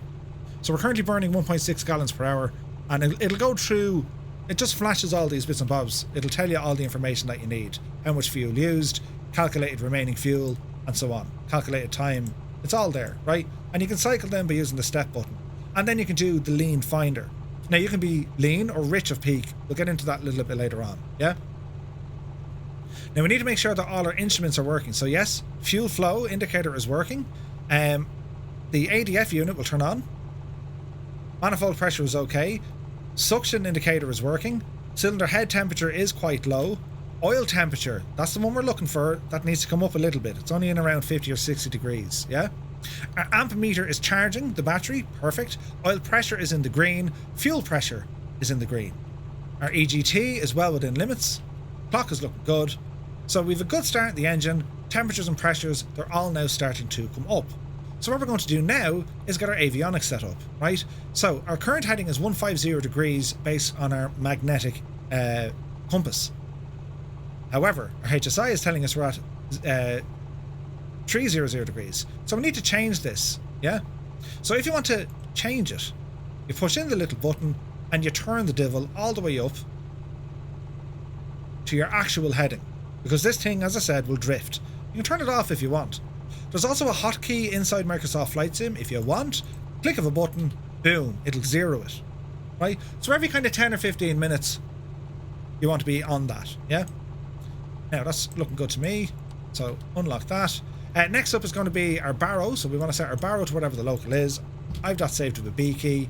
But you can rotate this switch here, and that'll change the barometric pressure. Alright? Now, other things we want to check in here before we kind of get going. Well, let's have a look. We'll do our engine run up and all that jazz in a while. But if you wanted to turn on the vents, you'll have a listen. The froster is there as well. I wonder if we get this. Not loud enough yet. I can hear them, but they're not loud enough yet. Wait till we're moving and you'll hear them a little bit better, yeah? So looking around the inside of the aircraft, we have this light. Remember I showed you this light earlier on. So if I want to turn on the light, well, there's a switch on the back, look. If we move around to the front, Abby Janey, the light is now on, right? Now, if I want to change what way that lens is, see if you click on the front here, it'll change it from being a spot lamp to a precision lamp. And if you want to go one further, we can turn it onto red, meaning it's kind of set up for nighttime flying. You know what I mean? Nighttime flying. So we're looking good. Don't need this on, so I'll turn it off. And it's dimmable, you can have it strong or whatever, yeah? So that's all grand. Overhead lights, don't need any of those. So we got ourselves back in here. So, quick check down here. We'll go through the autopilot system as well. So, the autopilot system here, it's very different than what you're used to, right? We can test this while we're here on the ground. So, I'm going to turn on the autopilot master switch. And when we turn it on, it's doing its own self-test diagnostics, right? A green light will indicate that it's ready. A blue light will indicate that it's on altitude mode. Then you have ST, that's essentially for steady flight.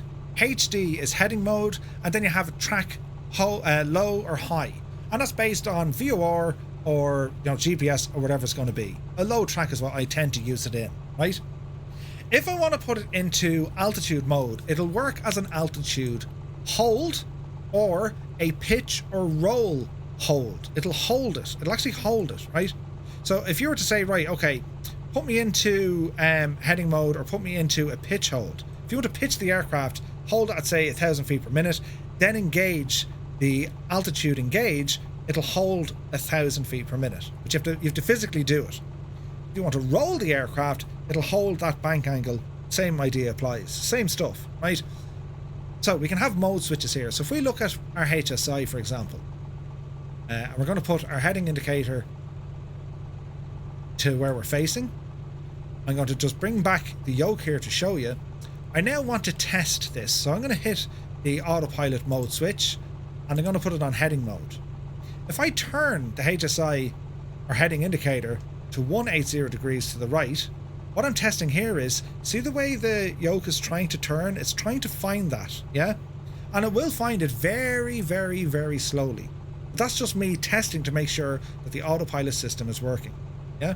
So if I move it back to 0, the yoke will center, and I move it down to 120 to the left, you see the yoke very, very slowly starting to try and hunt over to the left. So it's a good indication to tell me, yeah, the autopilot system is working. No faults that I can see. Okay? So I'm going to deactivate the autopilot. So you have an autopilot, it switches down here or on the yoke itself. Autopilot disconnect, or I can test my own button for that. Autopilot disconnect. It's the beep to let you know that it's ready to engage, and then it's going to turn off the autopilot system because I don't need it for a while. I'm also going to turn on my COM2 and NAV2 radios, so they should power up here now in a moment. There they go. And at this stage we're keeping an eye, that oil temperature is starting to come up nice, and the cylinder head temperature is coming up nice as well. Alright? So what I'll do now, I'm going to jump outside to give a listen of the sounds of this thing, just on idle, or near enough to idle, right? And again, you can test the headphone simulation. If you click in where the headphone jack is, just have a listen. It's beautiful. But because I'm interested to know what the engine is doing, I'm going to leave that out for the moment. So have a listen outside, lads.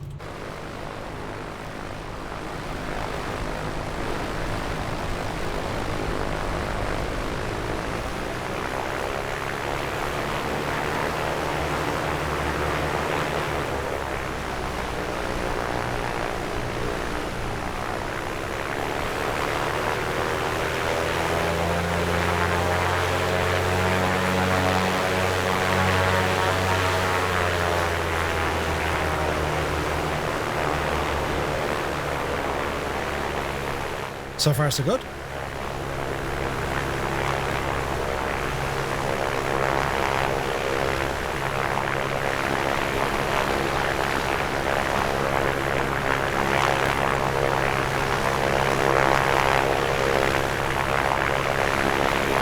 Now, I want you to look closely at the vibrations of this aircraft. See how everything is shaking, rattling and rolling? It's doing that because of the prop wash being simulated coming from the propeller over the wings, down the back of the fuselage, and hitting that elevator or stabilator. And, right, Ed Rippy, welcome in. Thanks for the follow. If I change the elevator position, you'll notice how the aircraft is going to either pitch up or pitch down. And the reason being is, well, there's wind now hitting that control surface. And if you change the angle of that control surface, yeah, it's now stressing the aircraft to either go nose up or nose down. It's completely simulated here. It's deadly. Check it out.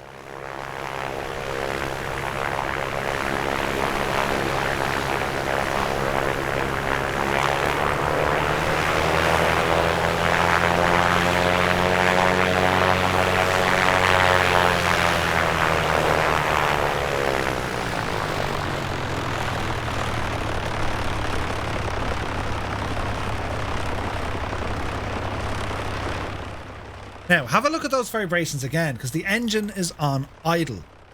And by idle, it's not running as smooth. These are big engines. They don't like running at a low RPM.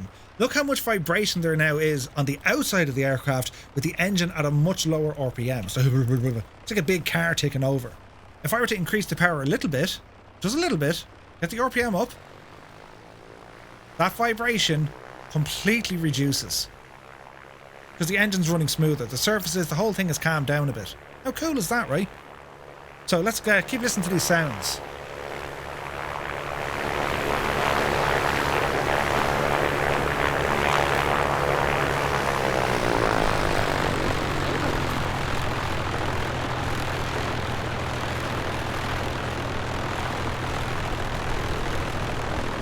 And just have a look at the angle and also the front landing gear, the strut. Look what happens when we put more wind over that elevator and we kind of pitch up.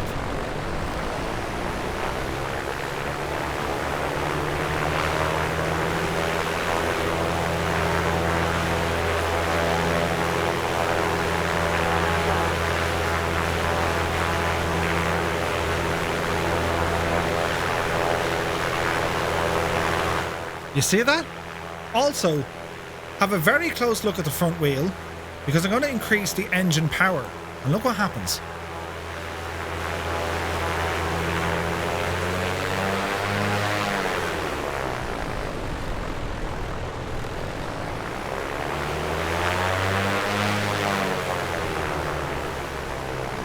So effectively, the torque and P factor of the engine is pushing it further down because I'm increasing its power. Beautiful. Will this be compatible with Microsoft Flight Sim 2024? Short answer, yes. Look at that prop animation.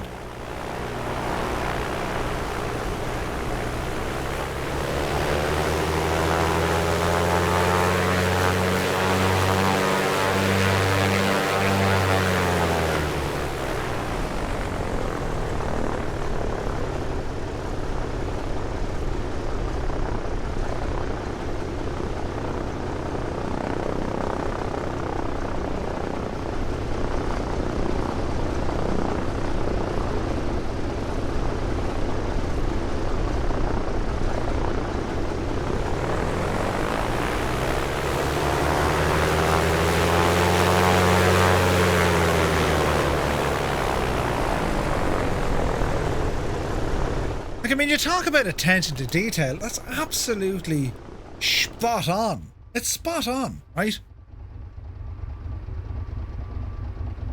Did you hear it ticking over? So as far as I'm concerned, I think this engine is good. I don't hear it missing. I don't hear it, I don't see any faults coming up. All the systems seem to be good. So let's confirm my findings by going into the maintenance panel first, and let's go in and check the engine. So I'm going to inspect it. Let's have a look. Let's see if I'm right or am I wrong. I could be either. Everything is good. However, the second cylinder, it's nearly at its end of life. Well, it's not. It's like halfway there, right? So that might be where I'm hearing that slight differential between the timing of this. If I go to the engine analyzer, check this out, right? So if I go to very low idle, see the way you have 1, 2, 3, 4, 5, and 6. And if you look very closely, lads, you'll see the colour of the smoke coming out, yeah? That smoke colour will change depending on what the engine is doing. For example, you could be burning oil, or you could be just burning fuel. Black, we're burning fuel. If it turns blue, we're in trouble, right? So you got to keep an eye on that. So see these lights flashing? They're the spark plugs. They're the pistons going up and down, up and down, up and down, and then they're on the crankshaft, and that's how it's turning, right? So these are color coded. See the way you see these orange manifolds here? It's all to do with the temperatures coming in and out. So let's increase a bit of power, and as I increase the throttle, see the way this gate down here opens?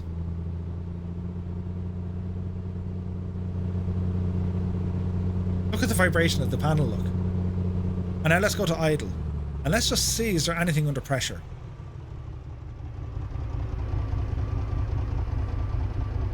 You guys have a good look at that screen. What doesn't look right?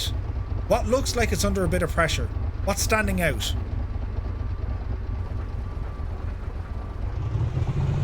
It almost cut out there. Number 2, you can see it. Time to pull the big switch, good buddy. Dwarven Egg Official, you're very welcome in. Thanks for the raid, dude. Good to see you. So yeah, look, we can see there's a little bit of an issue with the second cylinder. Now it's working, it's fine, but we just got to be careful. The performance isn't great. Okay, sweet.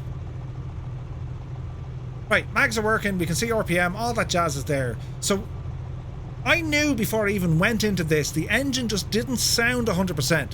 It didn't sound broken, it just didn't sound 100%, and we can see it. The second cylinder, look at that. It's just not as good condition as the others. And we need to be aware of that. Now, if you don't go into the engine analyzer, if you just leave it and say, right, I'm going to fly by, sound, that could lead to a catastrophic failure. So you got to watch these things, right?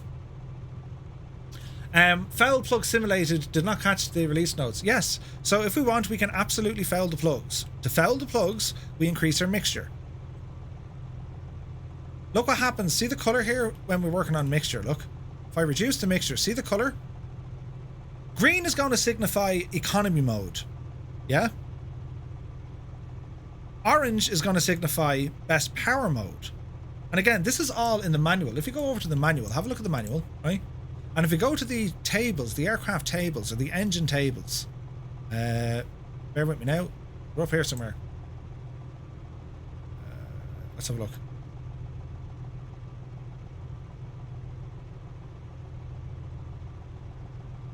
Density, altitude, range, rate of climb, takeoff distance. They're in here somewhere. It'll basically show you best power setting when it comes to leaning. It's all there, right? So there's all the information you need is in that manual. Plus, as I said, A2A are going to be releasing a tutorial video soon, right? So what I've done, I've mixture full, and I'm going to keep the RPM low. Not too low, but low enough.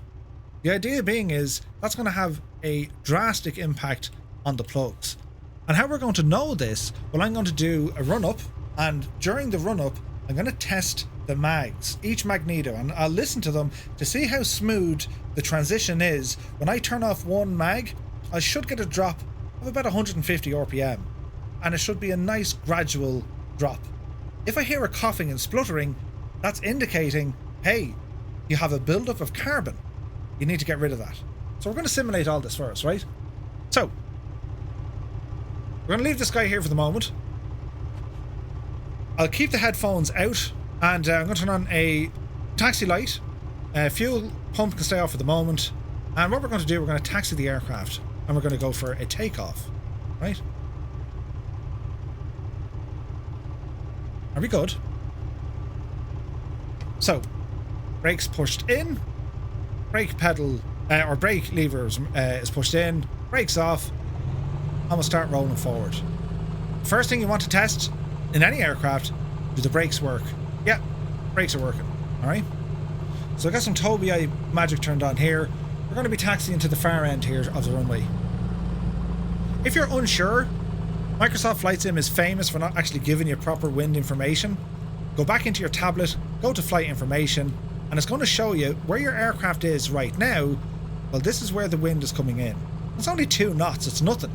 But as I'm facing now, that's the direction of the wind on my aeroplane. Really, really handy.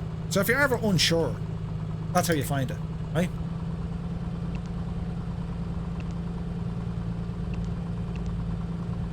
Okay, so we're going to taxi on out here. We're going to have a listen to the sounds as we taxi, right? So we also have some custom camera angles that A2A have included for us, which is brilliant, right? So I'm going to hit this button, and we're going to cycle some of these. Just have a listen to the sounds.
We'll get a bit creative here now, lads. Hang on a second. We'll do a thing. Right, let's have a listen. Let's see what happens here, shall we?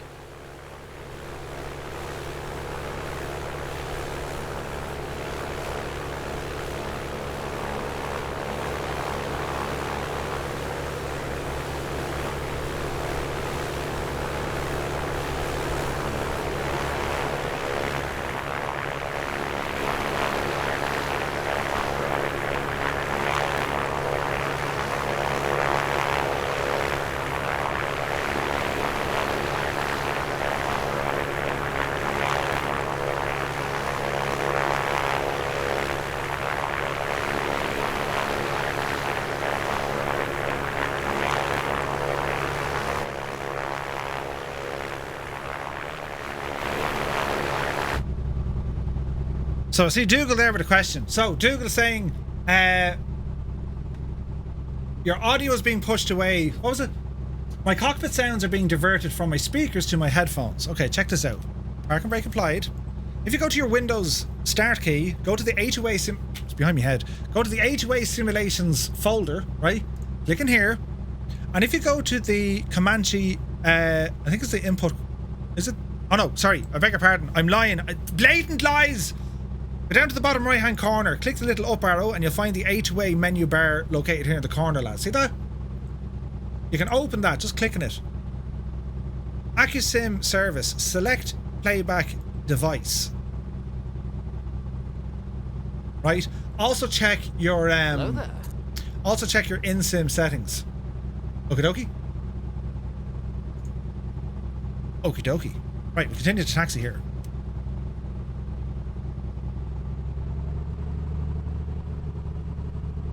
Do you hear that sound? That cylinder sounds worse, or it's the fact that I've now fouled me plugs. It sounds like the engine's coughing along. Right? Now if I reduce the power and have a listen to the actual sounds over the ground. If I go onto the grass, just have a listen. We're on nice tarmac here. Have a listen to this.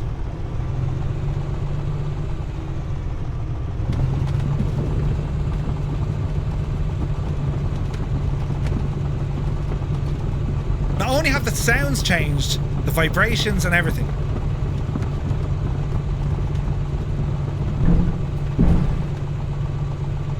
How cool is that?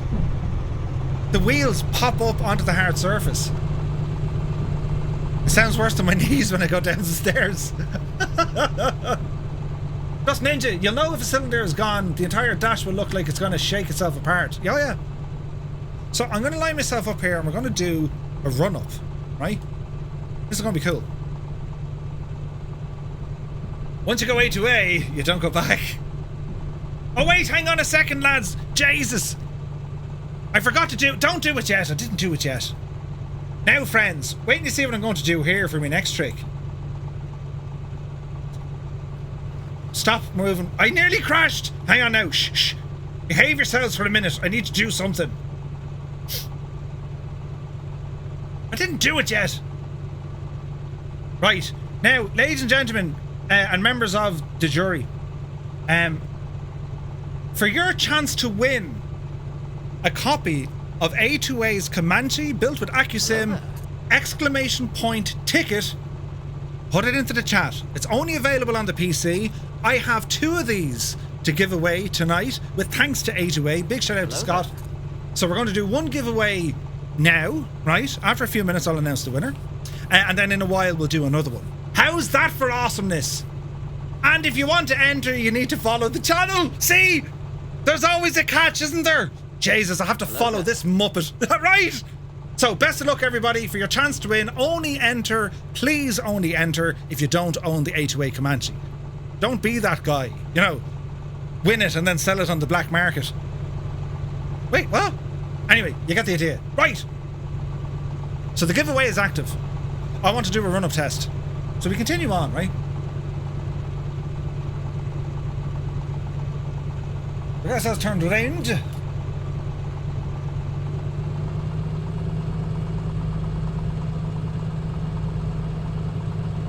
Now, when you're doing a run-up in a real airplane, always try and point the devil into the wind as best you can, right?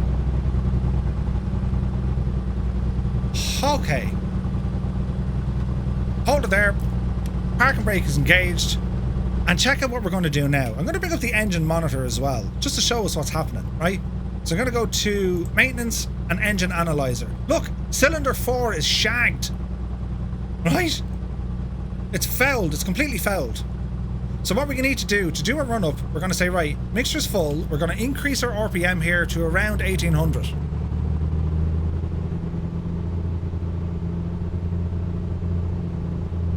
Go a little bit higher. Listen to it, how rough it is. So I'm now going to go and do a mag test. Let's test the left mag. And we want to see how fluid this will be, right? Oh, that's really bad. Let's go back to both. Now we'll test the right. The right mag is good. The left mag, shagged. Look at that. Right, so we need to fix this. How do we fix it? Lower the mixture. Increase RPM.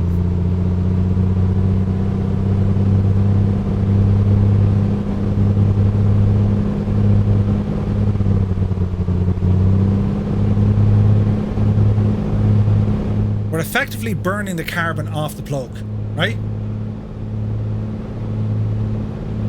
Give it a moment. Remember, you don't want to damage things. You're making sure that your temperatures and pressures are all in the green. If anything jumps, stop what you're doing, right?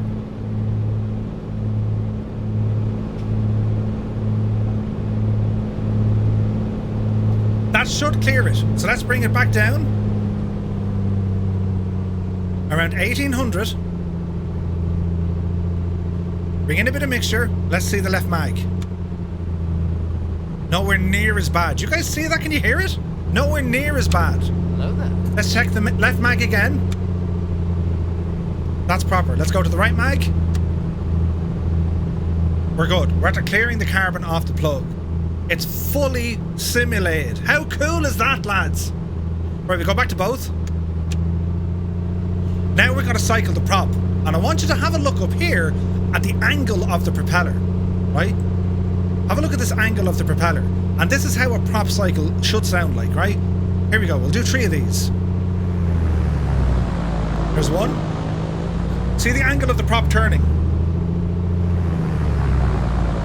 There's 2. And 1 more. Okay, we're good. And for our last trick now, we're going to test the carb heat. When we pull out the carb heat, or turn it on, we should see a similar drop in RPM, just like with the mag. So carb heat on. There's the drop. Carb heat in. We're good. So, bring our power back. Lean some mixture here as well.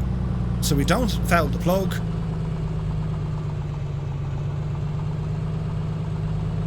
So we'll keep it at around 1000 RPM. Now here's the importance with carb heat, or your carburetor heater, right? What could happen as you're flying along, you might suddenly realize a loss of power. All of a sudden, you're flying so well, but all of a sudden you've no power. You've plenty of fuel, you've plenty of RPM, plenty of manifold pressure. The plane just won't push. That means you have icing in your carburetor, carb ice, yeah? And that doesn't mean you need, it's not like icing on your wings or on the windshield. It's very different. When cold air meets that hot air, it creates all sorts of craziness. But then when the outside temperature changes, well, the devil could freeze. You get cold or frozen air hitting your carburetor, it's wet, it'll freeze. Now you have a problem. The carburetor can't do its job. Total loss of power. To fix it, put on your carb heat. Carburetor heat will fix that. All right? Okay, so what I'm going to do here, I'm going to take off, complete a circuit, and I'll do a couple of landings just to have a listen and show you what else can be done here, okay? If you have any questions, just shout them. So we're finished with our tablet at the moment. We're pretty much ready to go. Landing lights come on. Pitot heat I don't need because it's a steady 22 degrees here that I can see. We're looking good. I will, however, put on my headphones, yeah? And I'm going to put on my fuel pump for takeoff. The backup to the backup to the backup. Yeah? And we've got our yokes turned on here as well. Okay? So, park and brake coming off. I want one notch of flap for takeoff. And we're going to start edging our way forward. What am I supposed to be doing shopping? This could end badly. You get a new yoke instead of a wheel. Brilliant. Okay, so coming on to the active runway here now. I've multiplayer turned off, but we'll always check. Always check. So transponder now needs to come on. Altitude reporting. All our lights are on, and we're going to put our mixture to rich. Okay. So we're just going to hold here for the moment. So what we're going to do, the Comanche will want to start flying at around 70 knots, give or take, depending on the weight and all this sort of jazz. The old trick we were talking about yesterday, I'm going to point the heading indicator to the runway heading, because I want to do 90-degree turns, okay? So, quick check. We're walking, we're talking, and we're squawking. Let's go flying. Remember the position of me wind visors. So, power coming in. Let's hear this thing come to life. Are we ready?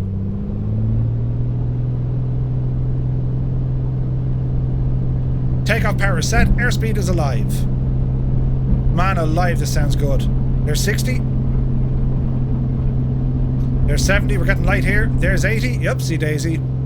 Positive rate of climb, and we're indicating. We're now finished using the useful runway. Gear up.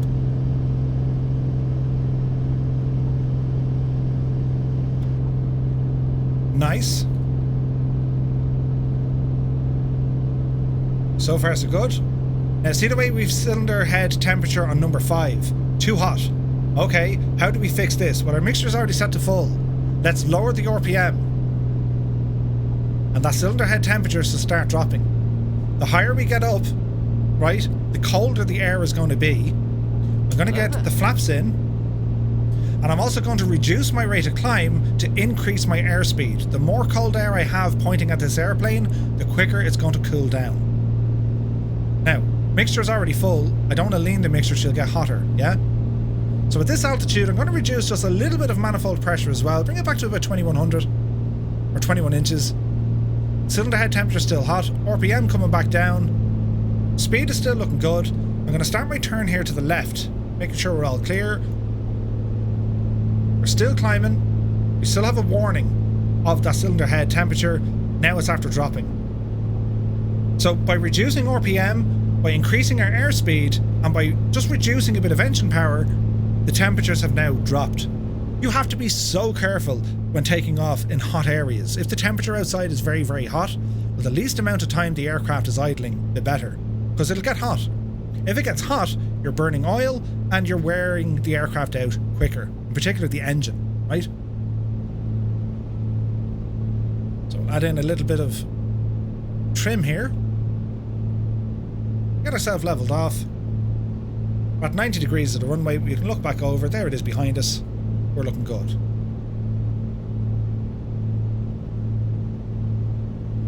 We're just purring along. This is beautiful. Absolutely beautiful. Okay, so manifold pressure. Start bringing it back more. There's 24. And we're on 2400 RPM. It's known as 24 squared. 24 on the manifold, 24 on the RPM. We're in level flight, so we're going to start a turn to the left by another 90 degrees. Let's do it. It's so fluid, this aircraft flying. It feels like flying. That can't be overstated enough. It's beautiful. And you'll see the turbulence kick in. You'll get thrown around this airplane. You put in a bit of wind, you'll know all about it.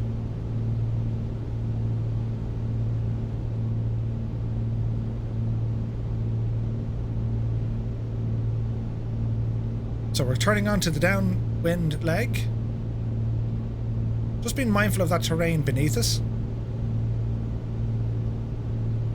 Now we're over 1,000 feet, so usually this is where your fuel pump comes off. Same can be said for landing lights and all that jazz. So there's the airport way over there on our left hand side. It's a very wide pattern I'm doing, but it's fine. Because we're just keeping an eye on how everything is. Now we can bring up our trusty tablet. And with our trusty tablet, we have our engine monitor. I'm not too worried about him at the moment. I want to have a look at some of the flight information. So my endurance at this power setting, at this altitude and speed, 3 hours and 50 minutes. Our true airspeed is 147, ground speed 151.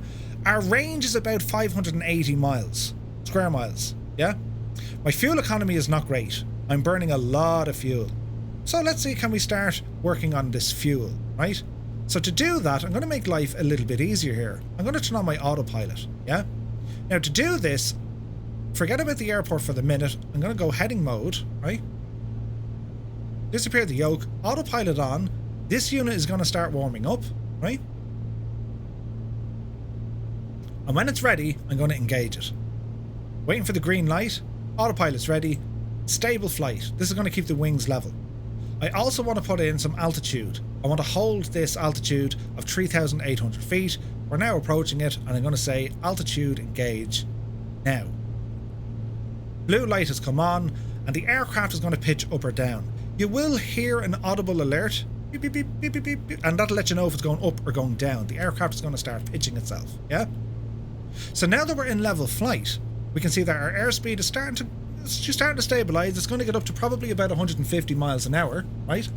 Don't forget, for your chance to win a copy of this aircraft, it's only available on the PC.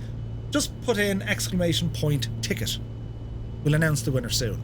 So hear that beeping? It's letting you know that the trim is going up and down. So it's telling me, hey, you need to trim your plane here a little bit. Okay. Hello there. All right.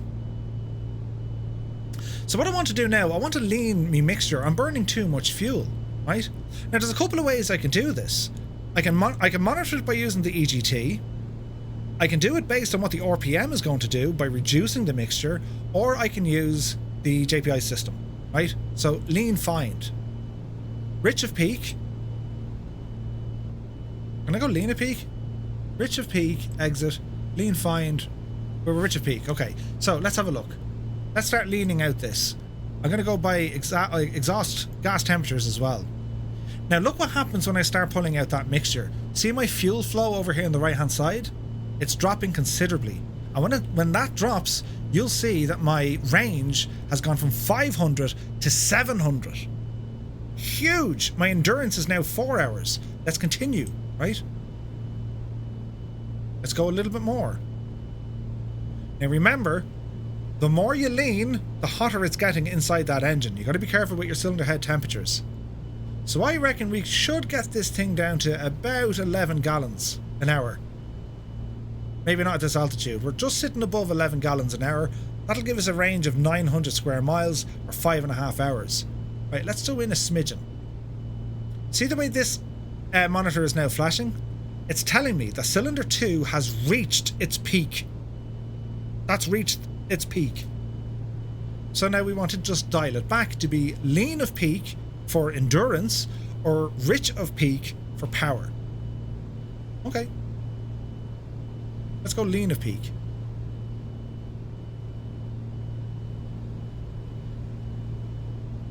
Sweet. 4 hours, 40 minutes, right? 830 square miles. Fuel economy is 13.6 gallons per hour. That's pretty good. That's pretty good. Now, as we're flying, have a listen to this. Mind your ears, right? Hey, Eggy's here. I'm going to open these vents. Have a listen. You hear that?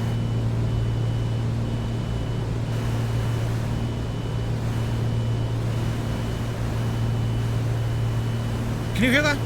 Let's open the vents, right?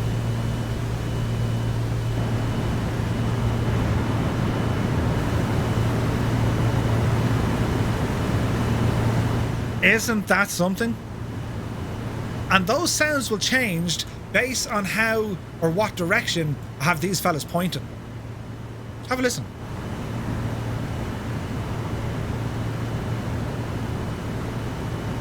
And this is where your state saving comes in. It'll remember where these are.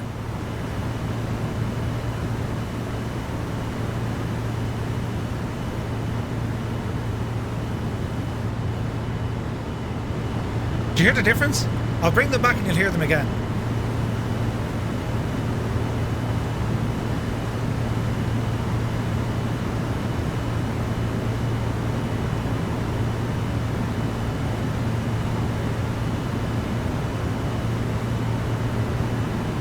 Mustafa, good to see you.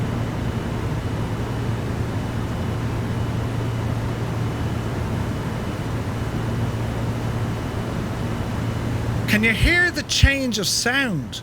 Like what? It's crazy. Absolutely crazy, right? So we're continuing to monitor everything that's going on with the airplane. So let's go in and have a look. Look at our speed, look. We're booting it, lads. 170 miles an hour, incredible. Altitude 3,800 feet. Now we're picking up a little bit of turbulence. Have a look at that wing. And have a look at the load on that wing. Let's see what happens. Let's see if we see a bounce or a little bit of a flex. We should do. Icelandic is here. It's good to see you, man. Don't forget, lads, we are doing a giveaway. If you just joined us, exclamation point ticket for your chance to be in, or for your chance to win a copy of this A2A Comanche for Microsoft Flight Sim. See that wing bouncing there? How cool is that? How cool is that? Right. I'm going to change my heading. We're going to do a left turn over to 180 degrees. So we're going to turn it. The autopilot heading mode will now turn us to the left. And if we want to go by GPS or whatever, we can put it into a low track. It'll find its way eventually. It has the same pet hates or the same characteristics as the real autopilot unit. As in, it just doesn't be... that's a weird message. It doesn't be exacting like some of the... like the Cap 140 or some of the other autopilots. It'll kind of be hunting to try and find it. And it's just like the real autopilot unit. It's pretty cool, right? What do you think so far, lads? Dear Appo, it's $49.99 US. It is available right now from the A2A website. Go pick it up. You will not regret it. I'm telling you, you won't regret it. Right? So let's have a look at all the shaking and the rattling and the vibrations. Let's see what happens if I start running the engine rough. If I do something to the engine that it doesn't like. Let's just see how we can visibly see it. Apart from the audible, how can we visibly see a change, right? Let's reduce the RPM.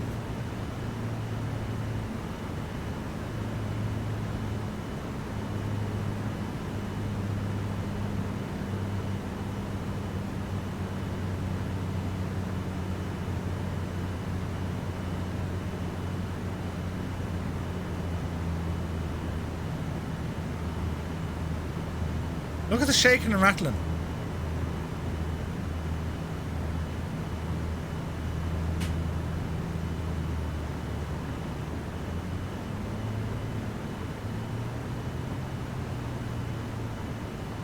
Isn't it brilliant? You can really feel what's going on with the aircraft, right? Now, if we want, we can get absolutely nuts here as well. This is what you don't do. You have a look at our speed, for example, right? We're doing about 160 indicated. Well, let's see, can we get ourselves into trouble? So I'm going to deactivate the autopilot. My airplane. And let's start having a bit of fun with this thing. Right? So I'm going to pitch up.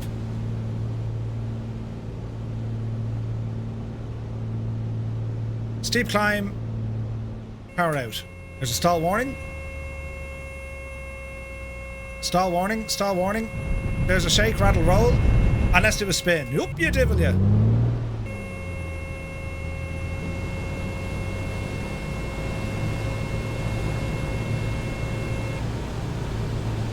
Now, at high speed, let's lower the flaps. Don't do this in real life. I want to simulate damage on a flap.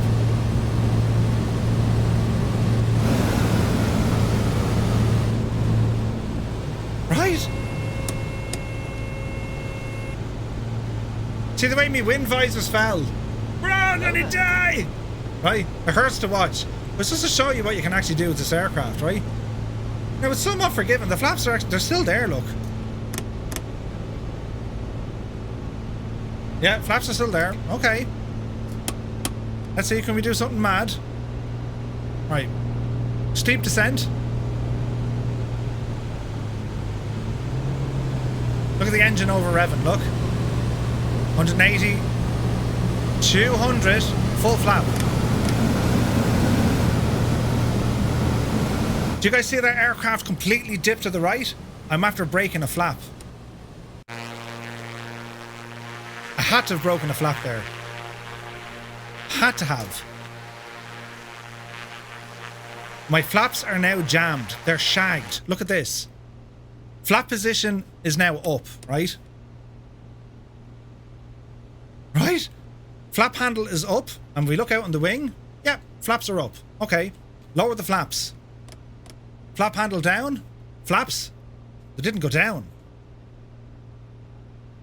They're damaged. They're shagged. I've broken them. Right? Could you imagine now if you had a problem with one of those flaps and you were about to come in for a landing and then it suddenly failed? And did you see how much of a dip that wing just shot down? Imagine that in a short final. Good night, Irene. You wouldn't do this at all. All I'm trying to show you is the aircraft will bite you. If you mishandle it, it'll freak out. Hello there. Something else. When we talk about the fuel system, right? It won't like inverted flight. Why won't it? Because, well, the fuel level, the little drop ball thingy, that'll get stuck and it'll stop the breed of, or the feed of fuel going into the engine. If you don't believe me, check this out. Inverted flight, and hold it there and see what happens. See the engine giving up? It can't get the fuel. See the fuel flow? It's gone to almost zero. Oh, Jesus, there's a mountain Murph. Totally fine. And there's the fuel back in. So it's simulating the fuel. Not only is it simulating the fuel, it's simulating the swish and swash of the actual fuel in the tanks. Look at this. See the fuel quantity indicators? Well, if I roll, see them moving? It's simulating the physics of that liquid moving in the fuel tanks. So if you bank hard left, you know, and then kind of pull back a bit, the fuel is moving all the way around in the tanks and it's actually simulating that flow. Like, it's next level, isn't it? Yeah, stand back, I'm a professional. Right, we're in a total mess here. Airport is dead ahead. We're going to head in. Land, and let's see what kind of trouble we're going to be in. Now, there's other things we can do. We can absolutely stress the engine. We can prop strike. We can break the prop, right? There's a whole load of stuff we can do. But we're just going to head back to the airport and put her down for a gentle land and inspect the damage, right? While we're doing that, well, let's go and check out some night lighting, shall we? Ooh and ah. So we have some nice backlighting. Look out here, look. Isn't that beautiful? Can you guys see that? Look at those lights. I'll brighten it up for you so you can see what's happening, look. Can you guys see the volumetric lighting? See that beacon? Look how good that looks.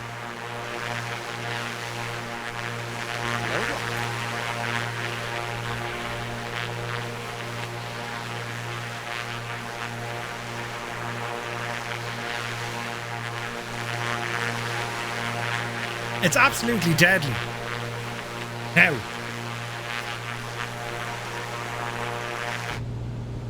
that's very bright. If you go to a tablet, you can't see much. But if you go to a tablet, come here, tablet. Ah, there's my tablet. Right. So controls. Let's get the cabin light on. Spotlight is on, and we can get our floodlights on. So here's auto lighting inside the cabin look. If you don't want the front light, just leave the red on. That's what the aircraft looks when flying at night time.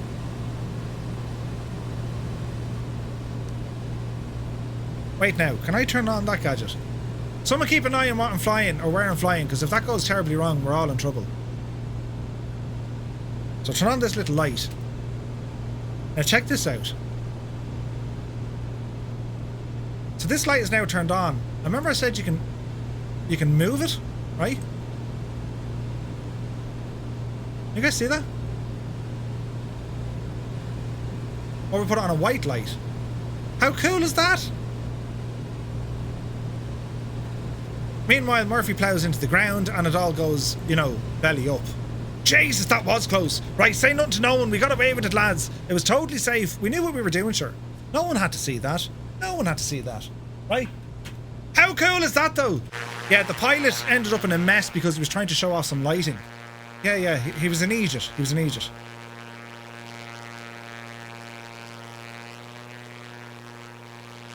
Look at the state of it.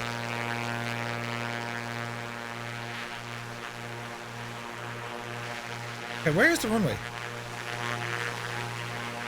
Ah, it's over there.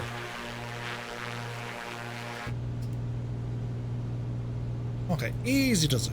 Easy does it.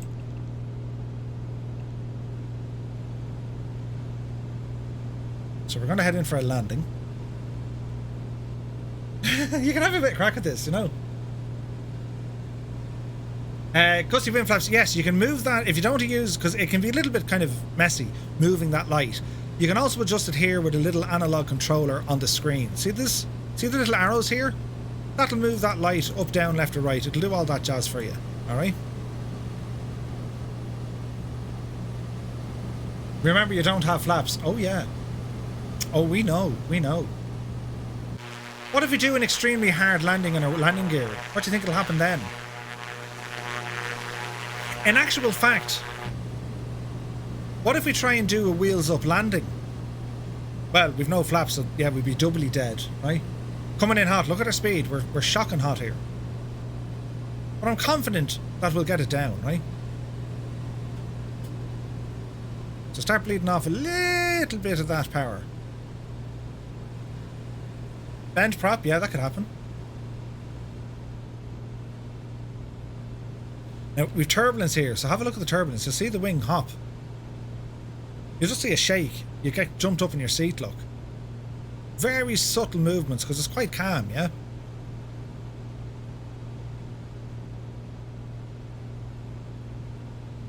Very, very subtle.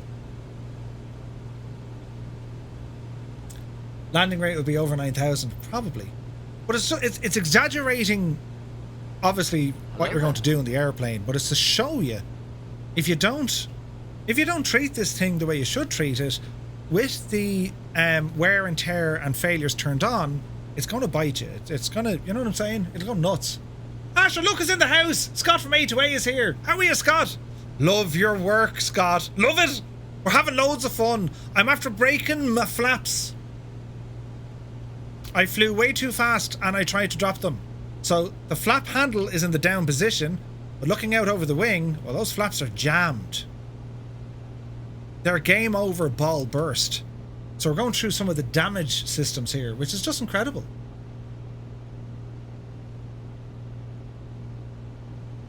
Ah, go way out of that, Scott.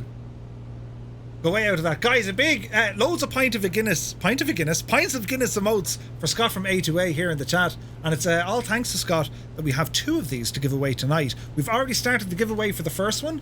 For your chance to win, exclamation point ticket into the chat. And we'll announce the winner shortly after I try and land this safely without any issue at all, right? Kaharia just gifted a tier 1 sub to Scott and A2A. Ah, Kaharia, you legend. Now look at this, right?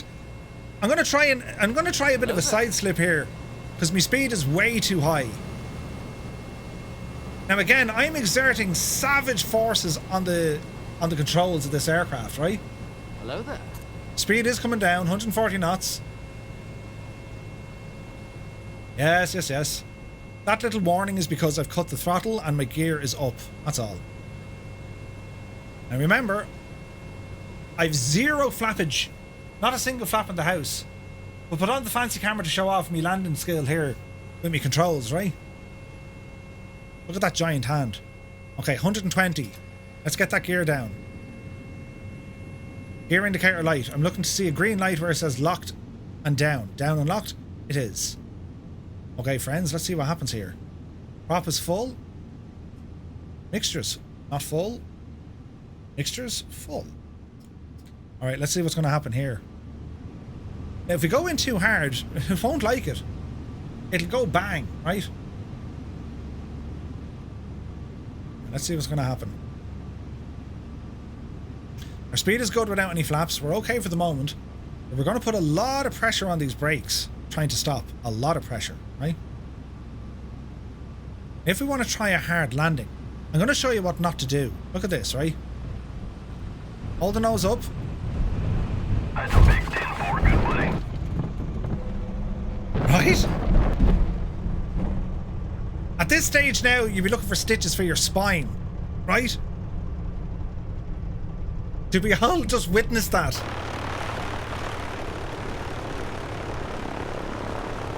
Nothing looks broken or smashed. We're going to sit here in the runway for the moment.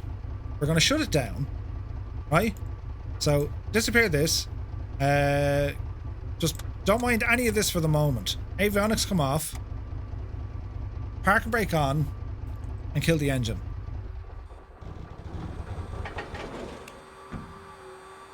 Beacon off. Battery off. Now let's bring up this tablet. That's the lock. Bring up the tablet, Murph. Right. Now, let's go in and inspect some of this damage, shall we? Now, let's say, for example, if we didn't use the airframe or engine inspector. And this is what I was saying earlier on, Scott. If you want to have a bit of adventure, pick an auction aircraft. Don't use any of the systems that will visually give you an indication of what's wrong. Go out and figure it out for yourself. Check all the components of the exterior, and then when you go to start up the aircraft, do the same. Listen and try and find a fault if you can. Then you can come back in here. This will confirm it. Let's look at the airframe, right? So I'm going to go to the walk around. Uscal Andorra Civic Play. There we go. Right. The flaps are in the down position. So I want to go to the flap position here. Now, check this out. Do you guys see what's wrong? Huh?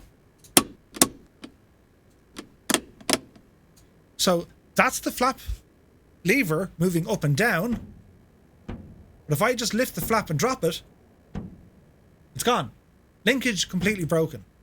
So let's go into maintenance and let's do an inspection of the airframe.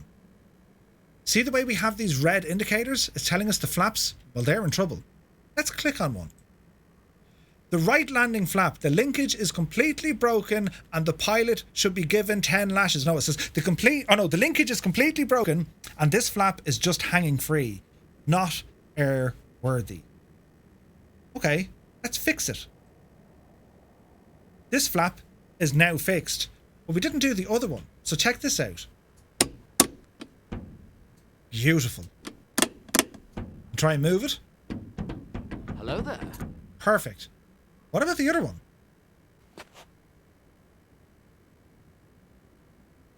Well, this isn't moving at all. I can't move it. What's wrong with this flap? Left landing flap is jammed. It's jammed. We can't move it. It's also gone. Right? So the other one, the linkage broke. On this one, it jammed. See the way you have so much... Like, I've had cases that I've broke the linkages in both. I've jammed both. But in this case, I broke the linkages in the right flap and I've jammed the left flap. How cool is that? I know they were damaged because I damaged them. If I just picked an auctioned aircraft, there's every chance the damage was already there. And if I don't carry out my walk around or pre-flight checks, that would be catastrophic. That would give you a shade of white, pale skin. Do you know what I mean? It'll be just in a hoop. So let's fix it. It's now fixed. Looking good. Normal flap operation. Sweet. Okay, let's jump back into the cockpit. What about the engine, lads? Did the engine sound okay? I think it was okay. We know the cylinder isn't great. So let's inspect it. Everything's okay. We haven't broken anything. We're good. Hello there. What if we simulate a prop strike? Shall we? Glad you asked. Let's do this briefly. Don't forget, for your chance to win, lads, we're doing a giveaway. I'll announce the winner in a couple of moments, after I break it. Scott, I'm really sorry to have to do this, but it's because you've made it so wonderful. But I have to show them, right? I have to show them. So we're going to just do a quick start here. So prop full, mixture in. Let's crack that throttle a little bit. Battery on. Gyro spinning. Beacon light on. Fuel pump. And remember, the engine is still hot, so it shouldn't take much to start this airplane. That's a big 10-4, good buddy. We'll give it a shot of prime just to be sure, right? Hey, Fornax is here for 15 months, look. Thank you very, very much indeed, man. Okay, she's primed. Let's go for a start. Clear prop. She's thinking about it. Hello there. Thinking about it. What you jibbling you? Okay, we're good. Now, what we're going to do here, friends, I'm going to do something unforgivable. Are we ready? Mixture full. I didn't even turn on my avionics, look. That's how much of a lad I am. All the lights. Hello there. All the hellos. Hello there. Yeah, close your eyes, right? I'm sorry. I'll fix it, I promise, and I won't do it again. Right, here we go. Yeah, the brakes work. Right, go on, you devil.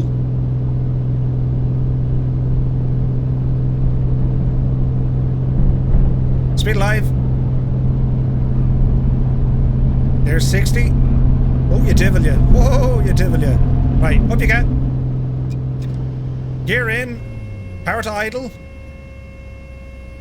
Flaps are down. Now, this is just right. Oh, I'm so sorry, but it needs to be done.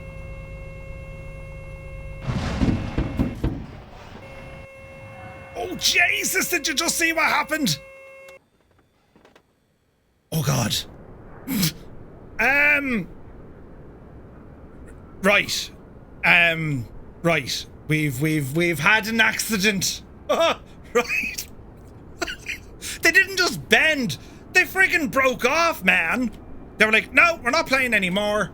We're out of here. What? How mad is that? The plane is screaming at me. Now, I wonder, yeah, I've broken the crankshaft and the prop is gone. I wonder, I didn't test this. Can I put this on jacks? Oh, we can. Okay. Battery. Now let's see, can we get the landing gear working? Ah, yes. So we fixed it. We put it on the jacks and the landing gear is now safe. Brilliant. Right. Take it off the jacks. Get down there now, you devil you. Turn off all these lamps and lights and stuff. Mags off the whole lot. Battery master off. Avionics off. Cabin red light off. Jeez, I never turned off half my stuff, look. Right, now, headphones, turn them off as well. Right, so we want to go into maintenance. Airframe, propeller, gone. Forget it, it's gone. We can say that it's gone. I mean, we're looking at it. It's gone, right? Now, here's a question. Scott, if you're still here, the difference between the MT propeller and the Macaulay. Will the Macaulay bend, I wonder? Yeah, it does. Look at that, lads. So if you have a Macaulay propeller, all metal, it bends. Right? How cool is that? Run it like that. Check this out. This would be loads of fun. Tablet be gone for the moment. Now the crankshaft is gone.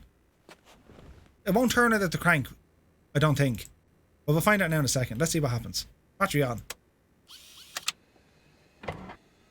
Yeah, the crankshaft is gone. Fix the crankshaft. Fix it.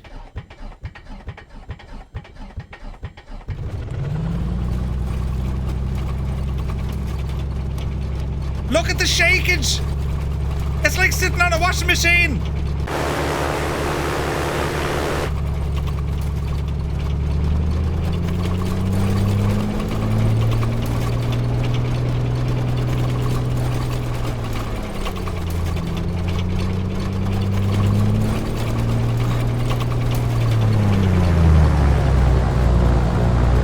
Look at the rattling.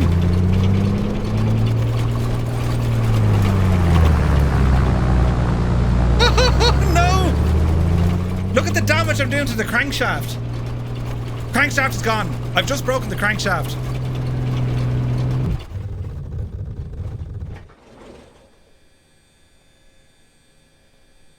Ooh, after breaking something. Not the battery. The crankshaft is gone. Let's inspect it. Yes, it's absolutely goosed. But like, that's what's incredible about this. Take the brake off. Wait, well, hang on. Don't tell me we'll actually fly. Will it fly?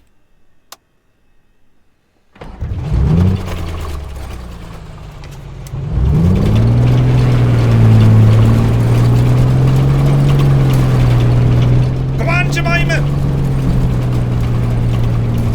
How do we have airspeed?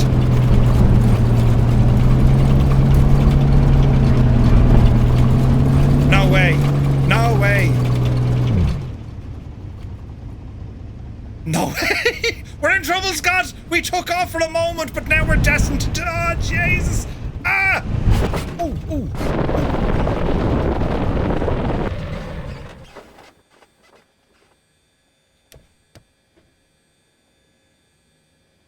Ouch. Oh, we landed on the soft bit. What's the damage like now? Check out my airframe. You have the propeller shagged. Inspect it. Fix the prop. Yeah, fix it. And fix the engine, please. Yes, yeah, fix that as well. Right, now we're laughing. How cool and fun is that? Isn't it nuts? It'll buff out. Yeah. How cool is that, lads? Isn't that amazing? Not that you're going to be doing this every day, but like, it can do it, right? So what we're going to do, I'm going to restart this. I'll pick a different livery. Yeah, let's pick a different livery. As I'm doing this, we're going to announce the first winner of the A2A giveaway, right? It's like watching a movie. It's like watching a horror movie, right? Your last chance to enter, exclamation point ticket for your chance to win. And if I bring this gadget over here, jeez, we've had 198 entries. God almighty Dougal. Right, are we ready? That's a big 10-4, good buddy. Who's this? Arva 44 is in the house. 6 months. Thank you very, very much indeed. Jaws. And lads, thank you all so much for all the support. You're very kind. John Fez is like, I already own one, but I want another one to sell it on the blue market. Right. While we're here, let's look at the liveries now, right? And I'll do one of these, look. Hello there. You ready? The entries have been closed. Our first winner, ladies and gentlemen, goes to... 10-4, good buddy. Prize has been assigned to Melvin Leroy. Congratulations, Melvin Leroy.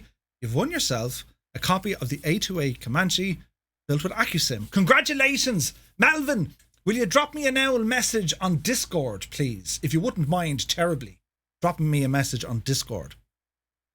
And if you can't get me on Discord, just even a whisper here on Twitch, and we'll get that set up for you. Congratulations. You are now the proud owner of a new Comanche. Pretty cool, right? Pretty cool. Don't worry, lads. I've one more to give away, and we'll start that giveaway in a couple of moments, right? In a couple of moments. So we're going to pick a different airplane. I better not do it. See this green one? See November 6229er Papa?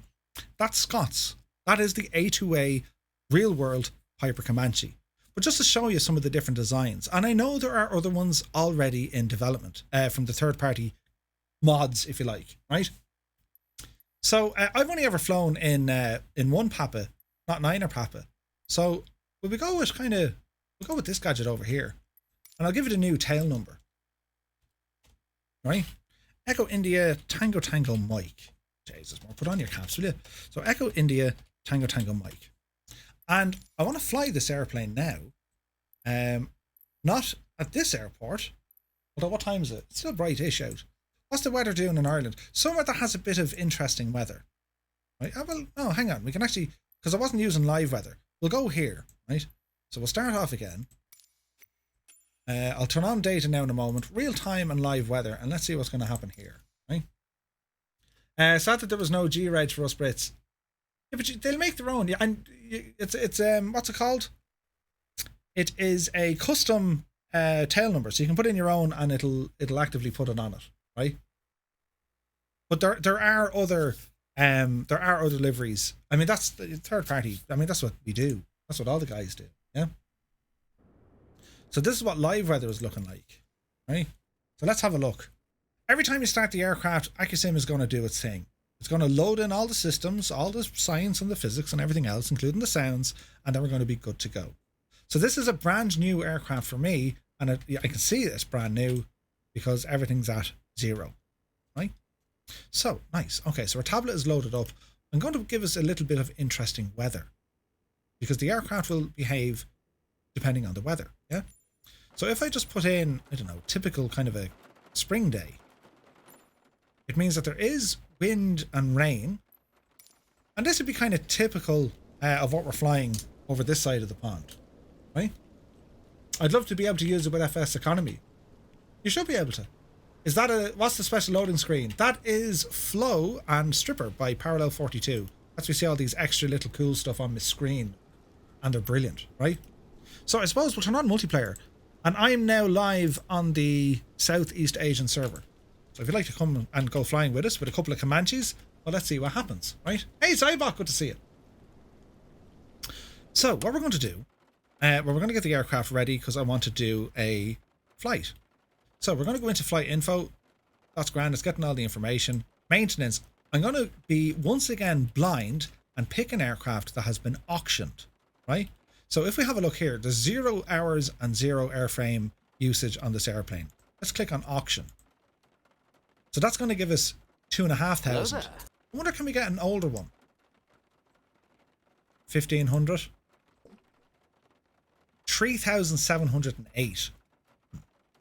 With nearly 3,000 hours on the engine. This thing is used, right? It's used. In fact, it's a lot more than the last one, right? So this is going to be interesting. And see the way we have the options to add in the tip tanks, all these extra bits to increase our performance with the wing gap seals, with the stable 8 or tips, and so on and so forth. We can put these in or out, right?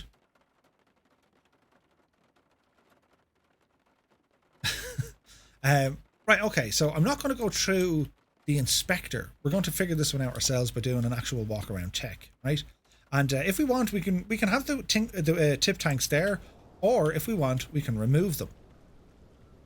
And it's a very different airplane without half of this stuff in there, isn't it? Without the tip tanks, without the stabilator fins or the tips, you know what I mean? But I don't know. I think tip tanks are you need tip tanks, right? So what we're going to do, we're going to start with a walk around. So before we get started, let's have a look. Go to controls and make sure that everything is the way we want it. So I'm going to go park and brake, wheel shocks, tie downs, control lock, beater cover, cabin door, which should be open, baggage door, leave it alone, batteries off, everything here is turned off, cold and dark, advanced options, they're looking good to me. Original prop lever, why not? Because it's going to remember this by the aircraft registration. Yeah, it's going to remember all of this. Now, there are the advanced options. If I go down here, Macaulay, yeah, we'll go with the Macaulay prop. And we'll leave the rest as they are, okay? So what I want to do, I want to open up the fuel valves. They're already open. I'm going to lower the flaps. and we need to have a listen and check out this airplane. Are we ready? Let's go. So here we are, the right wing. We're going to test the right wing flap. Seems normal operation. Little bit of give. That's okay. Aileron. Let's have a listen. Aileron's not moving because I have the control lock on. You big aged Murphy. Right.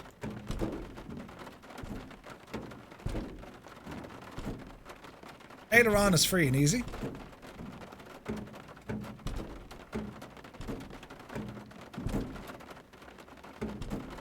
That's okay. Sounds okay. You can look back in just to make sure that the yokes are turning the way they should be. Yep, we're okay. The rain. Right, let's go over to our tip tank. Let's have a look. Open her up. Fuel and payload. So, well, what's in the tip tank? 3 gallons and we got full tanks. All right, let's give it medium. Oh, behave. Okay, that's very heavy. Let's go medium. And we'll reduce some of the fuel here. And reduce some of the fuel here. Okay. Now, you'll notice, lads, it's raining, right? Doctor, many thanks indeed for the bits. Cheers, man. I haven't started another giveaway yet, lads, so just give us a moment. We'll get the next giveaway started in a few moments, okay? Now, remember we're talking about water in your fuel. Well, my fuel tank or my fuel cap is now open and it's raining. Just be aware of that, right? Anyway, let's see. So the right tank. Let's go with 6 gallons. Close her up. And while we're here, I'm going to test the nav lights. I'm going to go battery on. And we'll turn on the nav light on the right. Green light. We're good. Battery off and continue. Let's test the fuel. Looks good. There's no water in there that I can see. Cool. Again, you can test the landing lights. I haven't done any sort of systems to show me if the aircraft is working or not. So I have to check it myself. Yeah? That's working. Go ahead and move the tie down. Sounds, lads. Incredible. Main fuel tank.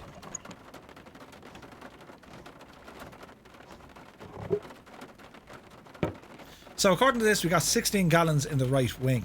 Okay. Let's go 20 gallons. And you can see the fuel level actually rising in it.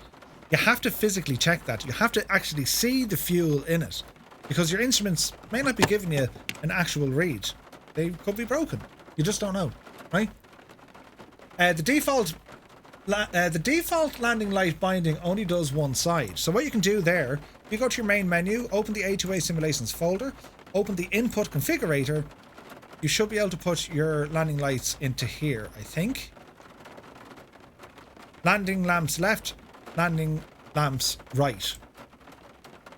Assign a shortcut to the lights, and that's where you put it in.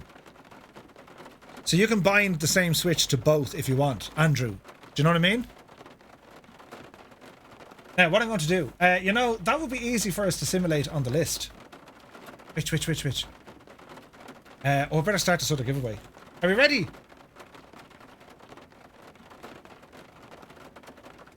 Okay. Ladies and gentlemen, I've just pressed the button. Meaning, if you now press ! ticket, you're in with a chance to win a copy of the A2A Comanche 250 powered with Accu-Sim. It's available for the PC. Best of luck to everyone, and I'll announce the winner shortly. Alright? So best of luck, lads. Go nuts! If you entered in the last one, sure, enter in this one. You wouldn't know your luck, right? You wouldn't know your luck. Now, I'm getting shouted at, but through a message. Who's this? Okay, right, we're doing well. Okay, so we'll close this. Fuel is good on that side. Grand. So we're going to continue on with our walk around check. Now, at the right landing gear, again, checking for tire pressure and wear and tear, and remove the chock. This is at the lowest point of the fuselage, so we're going to check where the main tank is. Again, there's no water contamination. We're good. We bought this plane at an auction, and so far, yeah, it seems okay. At least from this perspective, right? Here's our beautiful Macaulay propeller. And the other aircraft I was using the other one. The composite joke. This is the Macaulay one. Let's go with that, right? Let's go with that. And again, you're visually checking for any kind of debris, you know, leaves, bits of trees, birds' nests, all that jazz. The oil. This is going to be the first indication we have on how good the engine is. Let's see, let's see. Dear God, it's filthy. You guys see how dark that... Right? Urgh. Okay, maintenance. Engine. 9.2 quarts. Now, I can reduce the amount of oil or leave it be. I'm going to leave it be, and let's see what that impact is going to be on the engine. Okay? Because the last time we changed out the engine oil, it went from like as dark as black as you can get to like almost transparent. Let's leave this alone. One careful owner, it said. Be grand, it said. Okay, continue on. Left fuel tank. And again, you can look in. We're okay. 18 gallons. That's what I'm after. We're not going to overfill it here. Close it up. At this stage, we would be wringing wet because it's raining. Right? So we're going to remove the chocks. Very good. Again, you're checking on where the tyre is. The pitot cover. Tie down. And again, the stall sensor. Just give it a click. It should move up and down freely. Yeah? If it doesn't move, it's broken. Now we have our left landing light. So we're going to go back in, turn on the battery, and turn on the left landing light. Powerful light. The lights work, lads. Perfect. Okay. Now we have the left tip tank. Same crack again. Open her up. And I'm going to go for 6 gallons in the left wing. Okay. Total fuel on board, 48 gallons or 53%. 288 pounds. Or if pounds, or I can swap it over, we have 182 litres or 131 kilograms. You have your metric unit switch in the top right. Does the pitot cover move with the wind? Yes, it does, Georgie. Yes, it does. It goes absolutely flying around the shop. Now, while we're here, we also have a nav light to check. We're good. Battery off. Now, let's check the fuel.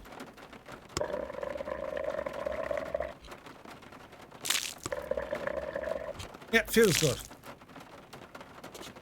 Okay, now we have the left aileron. Now, this will indicate to you by an audible alert, if you like. You'll hear it. If something's broken, you'll hear it, because you'll actually hear the mechanism kind of grind on itself or squeak, right? And if it's completely broken, it'll just drop. Gravity always wins. If the pulley system, it's all connected with cables and pulleys.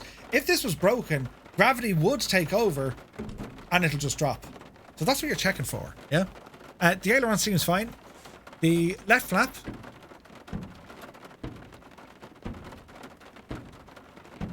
That seems like there's a bit of play in that. Slightly more than what I'd expect. But let's do the flap. Let's bring them up. You hear that? Listen very carefully. Do you hear that kind of a... Do you hear it? Do you hear that squeak?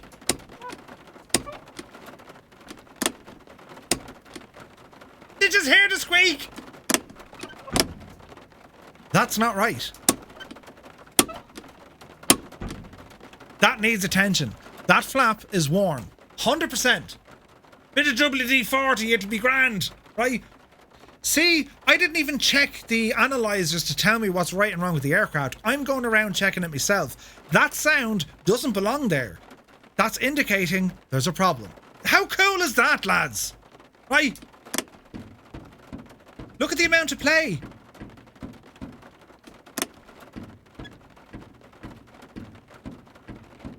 There's way too much. That flap is worn. So what do we do? Well, we need to fix that. Let's go into maintenance. Let's go to the airframe and let's inspect it. Oh, look at this. The flap. Hello there. There's an issue somewhere in the linkage to this flap. Something is wearing and scraping when moving. It should be fixed now, as a flap failure in flight is dangerous. If you were on final approach and the flap gives way, the aeroplane could spin into the ground. If this were ever to happen, immediately raise your flaps to prevent rolling over. If the flap were to jam, then you would want to match the other flap with it for balanced flight. Ooh. Right? Cornfield Cat is here, welcome in. Isn't that cool? Let's not fix it. And let's see how it performs. You wouldn't ever do this, but let's, right? It's not completely shagged. We'll keep it there. It's telling us other things, but shh. We don't want, we don't want to worry about that. Go back to me walk around. Where was I? I was over here. So this flap isn't right. Right, anyway. Continue on. So again, we're looking at the static port, making sure there's nothing blocking them, there's no covers on them. Now to the tail of the airplane, remove the tie down. Stabilator. That's smooth and correct. The rudder, and again, it's connected to the front wheel, so there's not going to be a lot of play in this. So you're just looking for that smooth transition between the both. We're good. Another static port. All looks clear. And now we have our loading gadget here as well. So we'll throw in a bit of weight into this machine. Horse it in, right? Horse it all in. Sweet. Now we'll find ourselves back into the cockpit. Let's add in some persons into the plane. We're now heavy, right? This is so cool. So, how are you, Jemima? Close the door there now. Mind your head. And we're going to lock all this in, right? Ozzy Mandius is here, 17 months. Thank you very, very much indeed, my guy. Cheers. Right, now. Fuel and payload is good. I'm happy enough there. The engine is going to be next, but I want that to be a surprise, right? Is it shocking dark, lads? Can you see things, or do we need to brighten things up? Hi.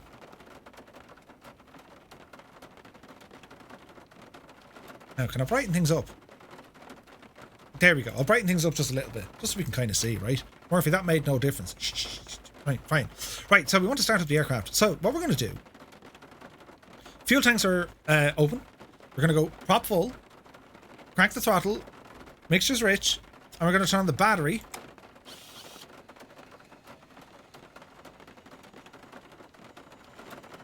This is going to be interesting. We're okay. We're okay with our amps, right? Beacon. Fuel pump. And let's look at that fuel pressure build. Moose, it's good to see you, man. Sure, Pilot is here. Good to see you. Whoa, look how long it's taken the fuel pressure. That seems a little bit excessive to me, but anyway, we'll worry about it now in a moment. Give it a bit of prime.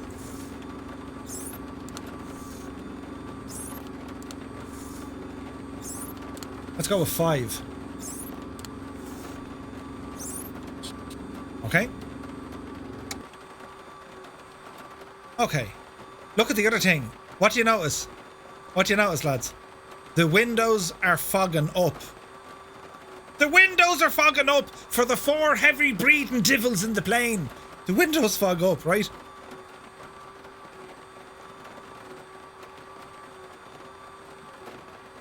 Look at the windows! This is the sort of stuff now, if you ever came across a Comanche parked up on the ramp, right? If it was parked up on the ramp now and you saw the windows kind of steamed up. If you like that scene out of, like, you know, Titanic. Right, we won't go there. We won't go there. Okay, right, what are we doing? We need to start the plane. Yes, start the plane. Okay, so, mags on. Open the window. Look at it. Clear prop. And let's see what happens. I hope this works. Come on, Betsy. Oh, we gotta start. We gotta start. Easy now. She's rough, lads.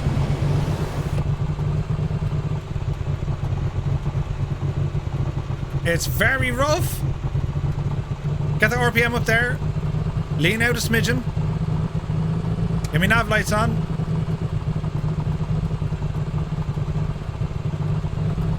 That engine doesn't... I haven't touched the throttle. That engine doesn't sound great at all, does it?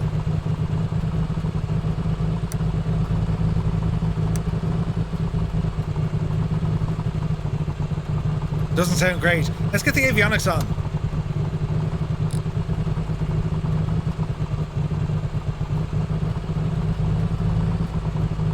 Murph, what's the best way to ask for support with a bug? I tried the forum, but it needs a letter from my mammy. The best way to report a bug.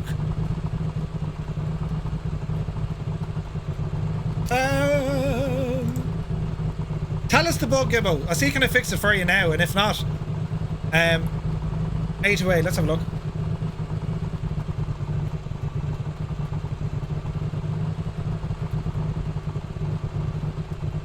If you go to the... Oh yeah, support and community. Gotcha.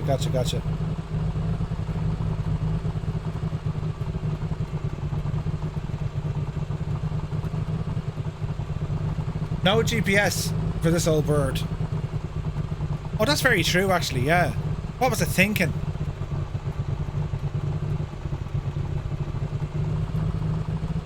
There you go, no GPS. Okay, let's get on all our radios here, so... You just turn them off, you big idiot. I'll turn them back on again, though. Okay. Murph, travelling, so can't see the whole thing. Will the stream be available later on YouTube? Yeah, 100%. 100%. Listen to that. Oil problem. Look at the oil temperature. That's okay. She's cold.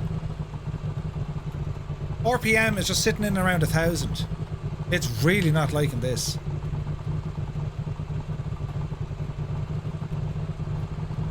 This sound, to me, it's skipping. Oh yeah, there's problems here. It's there's a problem with one of the cylinders here. Definitely. In terms of bug reports, I think it's only using the A2A forums.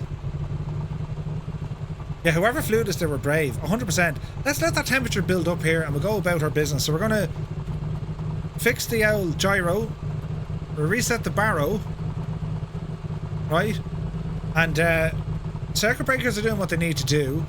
The alternator is running because I have a charge here.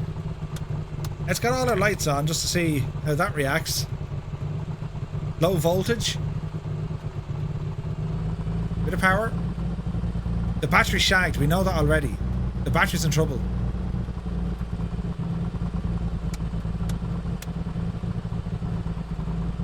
How cool is this? It really doesn't like it, or doesn't? Okay, look at the vibrations, look. Everything's shaking and rattling. Okay, let's have a listen to the external, lads.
She almost cut out there. It doesn't like idling.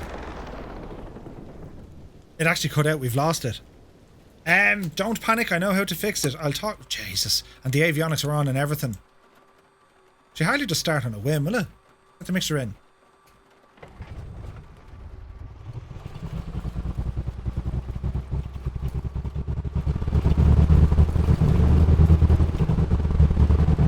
have an old Volkswagen Polo that sounded like this.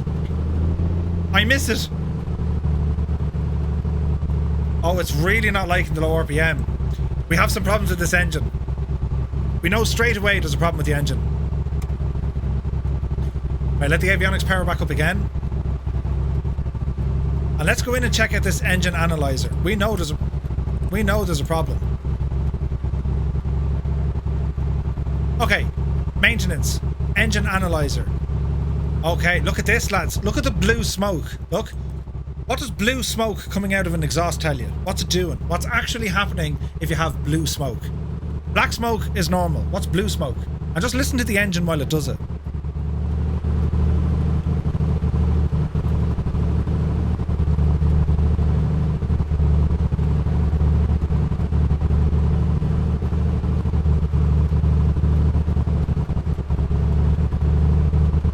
Oil.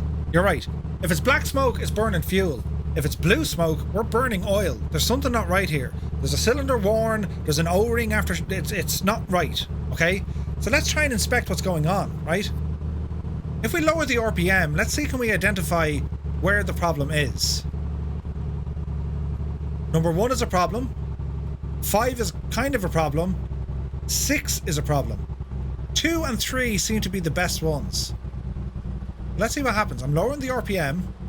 See the spark plugs here? See the way they're worn? I don't know how well you guys can see that. See how the spark plugs are worn, look.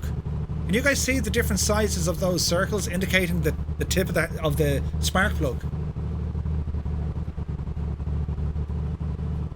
Right? That's incredible. Let's go in and check out the engine. Let's inspect it. Whoa! Alternator is absolutely shagged. Air filter, oil pump, the electric fuel pump. We knew it was slow to start. The oil lines. This engine is in dire straits. It's in dire straits. Unflyable. You couldn't fly this. Right? We can try, but I don't think this is going to do us any good. Right? This ain't going to do us any good at all. Right? I'm pressing buttons, look. Alert box. Launch the alert box. Yes. Now go back into my cloud box because we're doing a giveaway. Don't forget, lads, for your chance to enter said giveaway, ! Giveaway into the chat.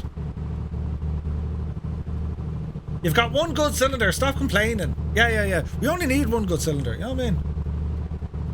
Okay. So what are we going to do here? Why don't we could repair it. Right? The alternator, that's a big problem. So this engine, she's not good enough at all. We know we're in trouble here. So we can't go flying in this today. Sorry, passengers, but we're in trouble. Bag and baggage, get out of the airplane. Yeah? Avionics off. Shut her down. Big problem. Turn off the battery. Let's go in and start fixing things.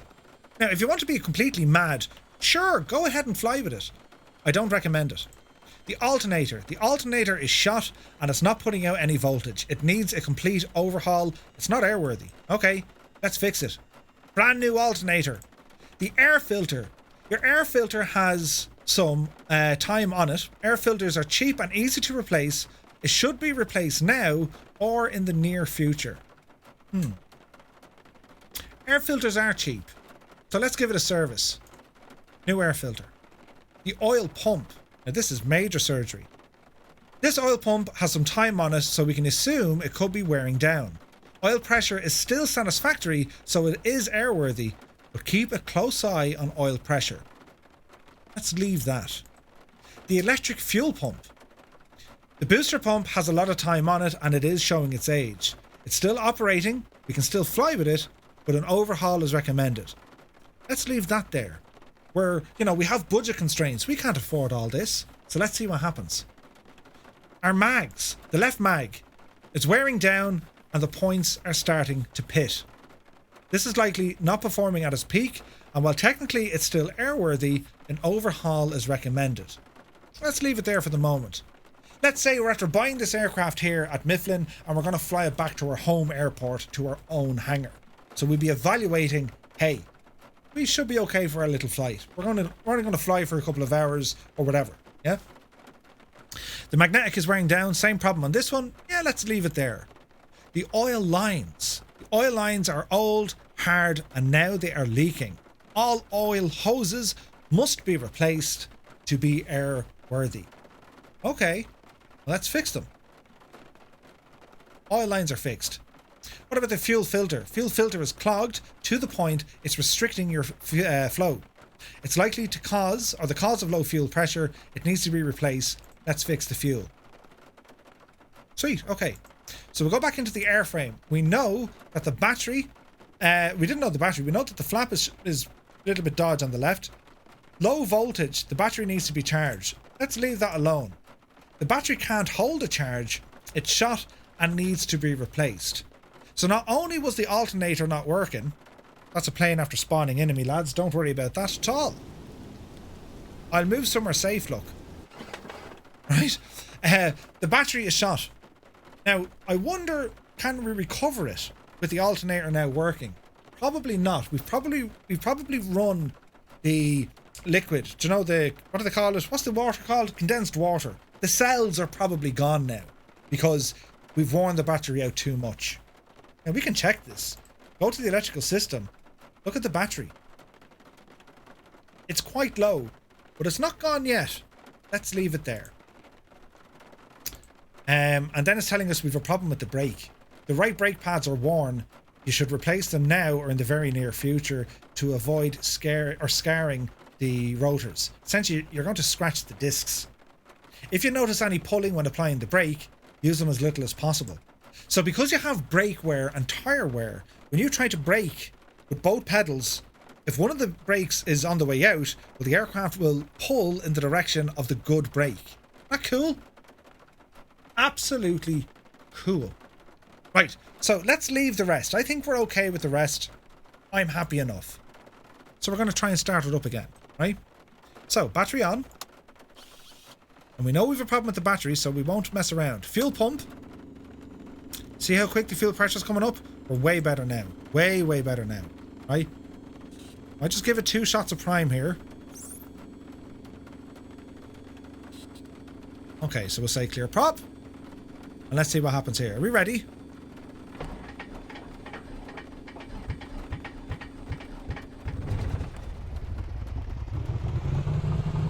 Okay, we got a good start.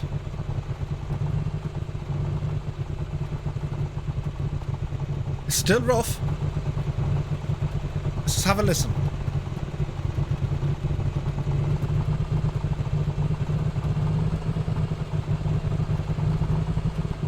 Let's look at the analyzer now. We're still leaking oil. We're still burning a little bit of oil, but it's not as bad throughout. Yeah?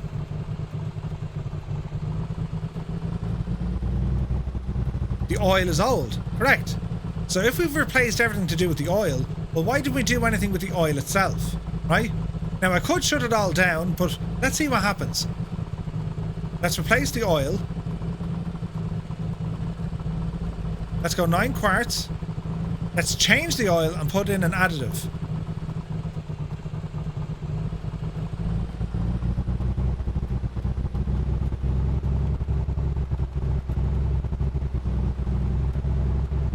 She's burning differently. You hear that?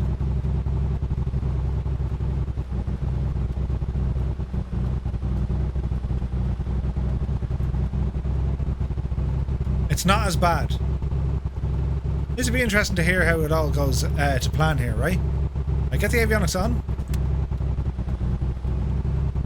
Let's have a look at our electrical system. The battery. What's it telling us?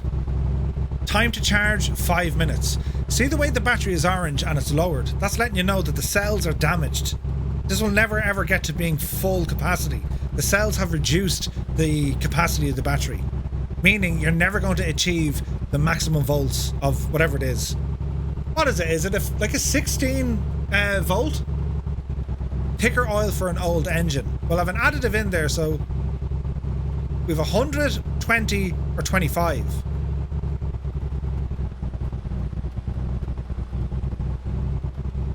What's the spark plugs doing? Spark plugs aren't great. Let's clean them. Okay, spark plugs are good. Let's put them to fine wire.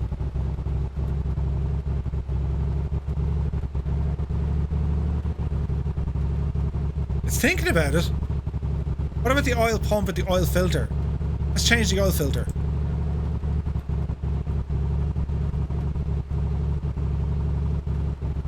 Okay, what else can we do? Oil pump?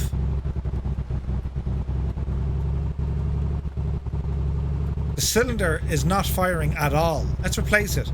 Now, I'm doing this live, but I just want to show you and listen to the changes it makes, yeah? Let's have a listen. We've replaced number 1. Leave those. Let's go with number 5. And number 6. Already you can hear how smooth it is.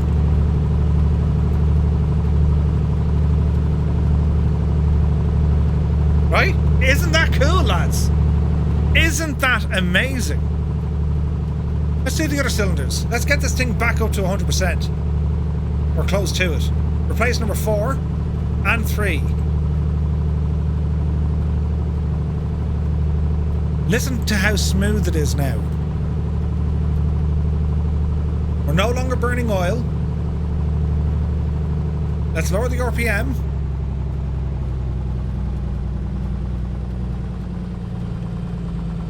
Keep it at 1,000. See how smooth it is now, and listen to how smooth it is. Let's go outside and listen.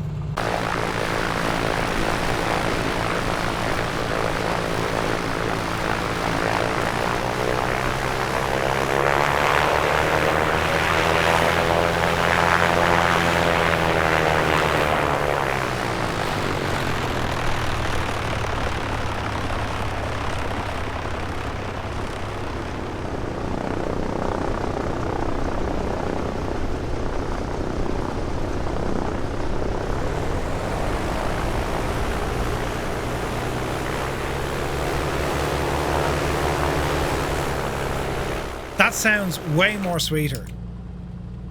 It just sounds way more sweeter. It's amazing. Dad in Command has subscribed. 12 months. God almighty, thank you very much indeed. Cheers, man.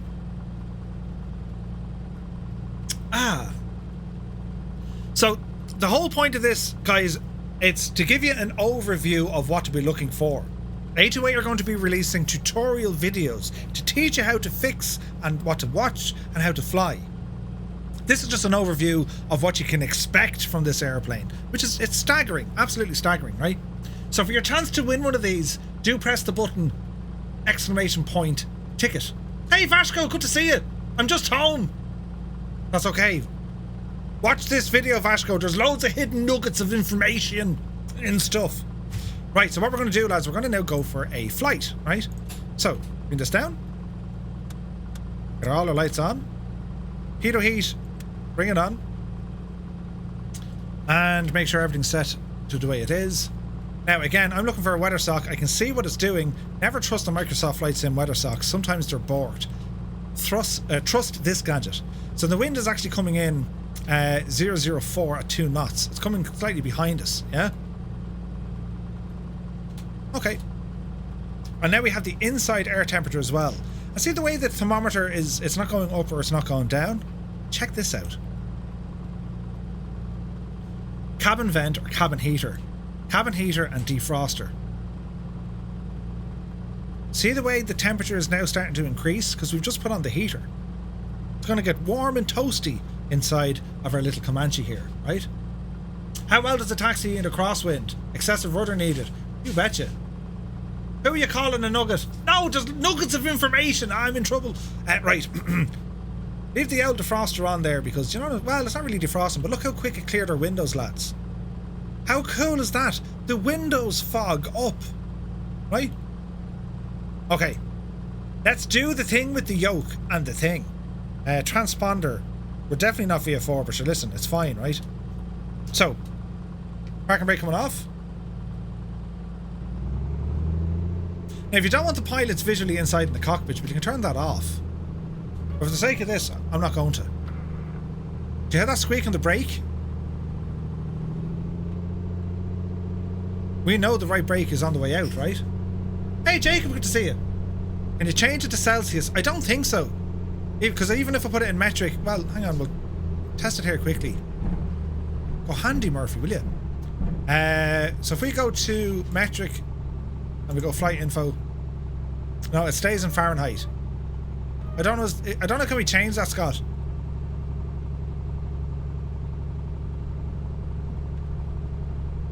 I don't know. Okay, so we got some people up here already on the runway. Put the dog in there. Yeah. So we're going to taxi on out. Anya Divilla.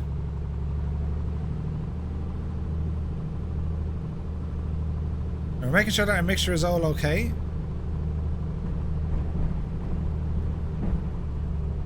Man, those sounds are just incredible. I mean, if you didn't see it earlier on, have a listen. This is on tarmac. Have a listen now.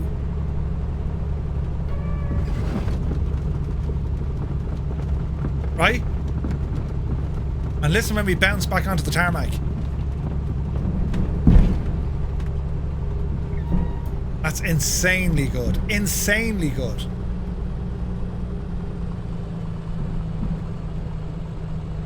Hey Lucy, good to see you. So what I want to do, we know that there's a bit of rain here. I want to climb above it, and we're going to be checking out some turbulence now, right? But again, I need to do a quick run up before we blast on out of here. It was fine, good to see you. And the gear is grand, don't worry about it. Totally fine. Totally fine. The Comanche is very forgiving. You can hop this thing around the place. Okay, so I'm going to do my run up here. Park and brake engaged. That's a big 10-4, good buddy. Mixture rich. Northern Aviation, thank you very much for the Prime subscription. Cheers, man. Okay, so increase our RPM up to about 1800. Now, look at this, lads. I'm increasing the RPM. Sorry, I'm increasing the throttle. It doesn't want to go past 1500. Any ideas? What do we need to do? What do you think, lads? Let's try a bit of carb heat. Let's see what happens.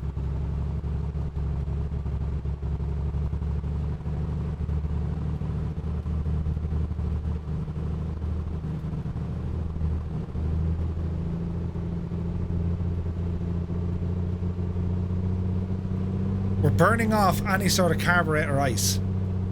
Look at that. So the carb heat is on. Now I have the full extent of the power.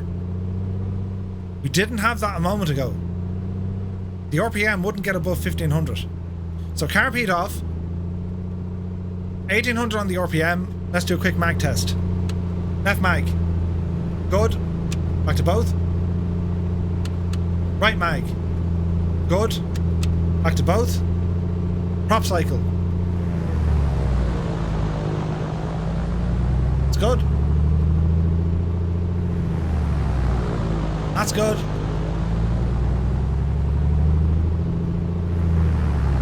And that's good. And then again, carb heat. Carb heat off. And we're good.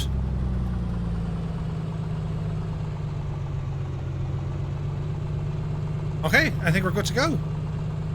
Transponder. Park and brake off. Hello there. Headphones in. One notch of flaps. And let's get on out of here. Nero, many thanks for the follow. Melvin, I was hoping to see some low light shots. Very cool. Oh yeah. Melvin, you won the gadget, you know that, don't you? If you stepped out and then you came back. So just drop me a message on Discord if you can. ! Discord, lads. That is the home of the Firefly community Discord. Okay. Let's get ourselves lined up.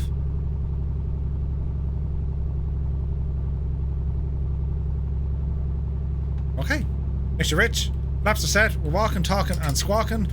Let's boogie.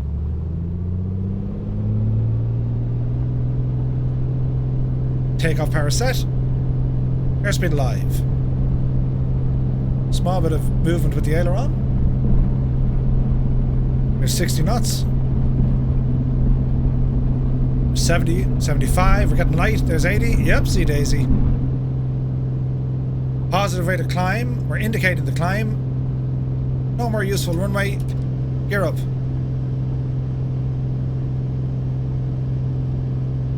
Gears coming up. Gears up. Continue our climb. Keep an eye on those temperatures and pressures, lads.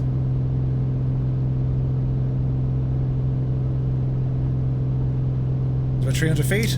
Flaps up. Now, as I said, the videos from A2A, so they have a very good one all about cruise. So that's where your power settings come in, yeah? Now what I'm going to do here, I'm going to make life a little bit easy. I'm going to activate the autopilot. Autopilot unit's going to turn on.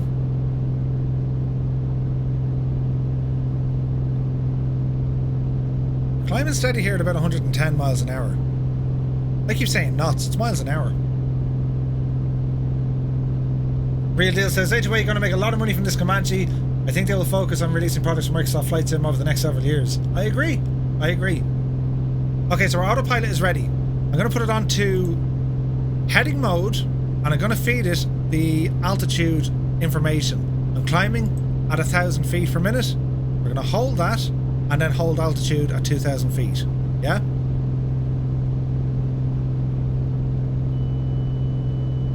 You can disengage. Easy.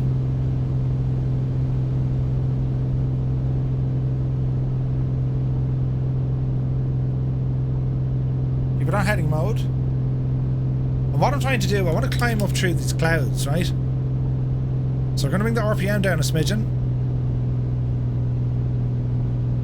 Manifold pressure, leave it where it is for the minute. Climbing nicely. Speed is 120. That's going to help with the pressures or the temperature.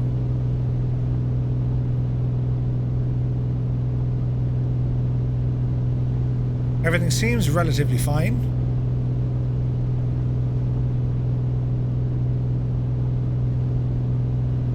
How are you now? You're looking well. Asher, how are you now, Jemima? So far so good. Over 1,000 feet, fuel pump off.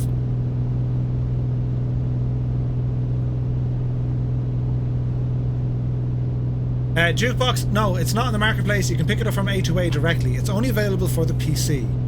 At this moment in time, if you guys would like to see this come to Xbox, well, you need to kind of, you know, harness the power of the Flight Sim community and ask Asobo to make it so. A2A have no options of making this work on Xbox. They need Asobo and Microsoft to make it happen. At least for the moment. So our climb is still looking good. RPM is a little bit high. Speed is good. Temperatures are good. Bit of mixture now because of our altitude. Reduce that fuel flow just a little bit. 4,000 feet. Don't think it does pitch mode. It's supposed to, or I thought it would have. There was a way to engage a pitch and roll mode. I need to remember how to do it. No pitch information. Okay, I can't do pitch. It says no pitch information. Just hold. Sweet. Thanks, Andrew. RPM is okay. Manifold is okay. Just flying straight on. There's more rain showers over there. Bit of a gap in the clouds over here to our left. So let's go left. We're on heading mode. Let's go over to 030 degrees.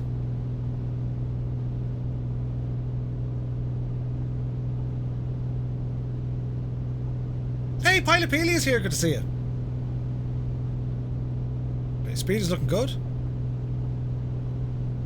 We're coming up to 5,000 feet now. Hello there. Hello there. Welcome in. I'm so thankful A2A brought my most loved GI aircraft to Microsoft Flight Sim. Absolutely. That's game changer. I keep saying it. This is a game changer. This changes how we fly. Completely.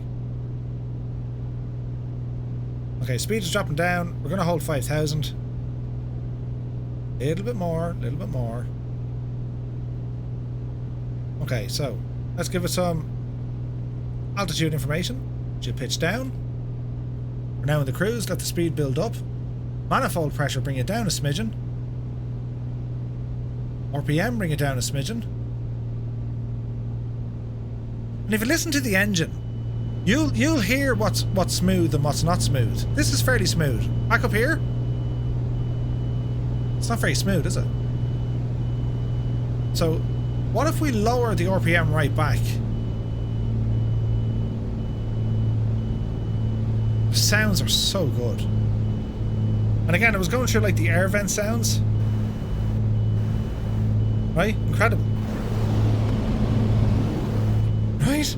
Great sounds.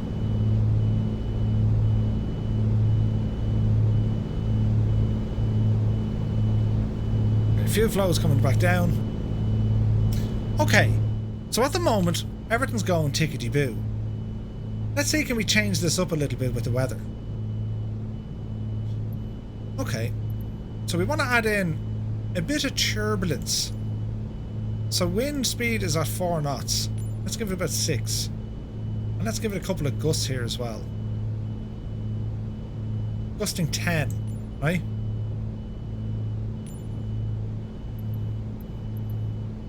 Now we also want to look at our temperatures and pressures, so let's have a look here. So temperature 60 degrees Fahrenheit, pressure is okay. Bring it down a bit.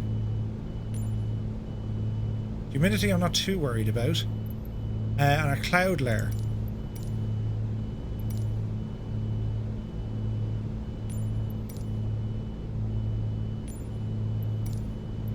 Where's this wind? This is from at around 5,000. Right. So we should now start picking up turbulence, which we are. See the aircraft bobbling and jumping around? See that? That's the wind. Have a look at the wing, lads, right? She's holding autopilot. Have a look at the wing.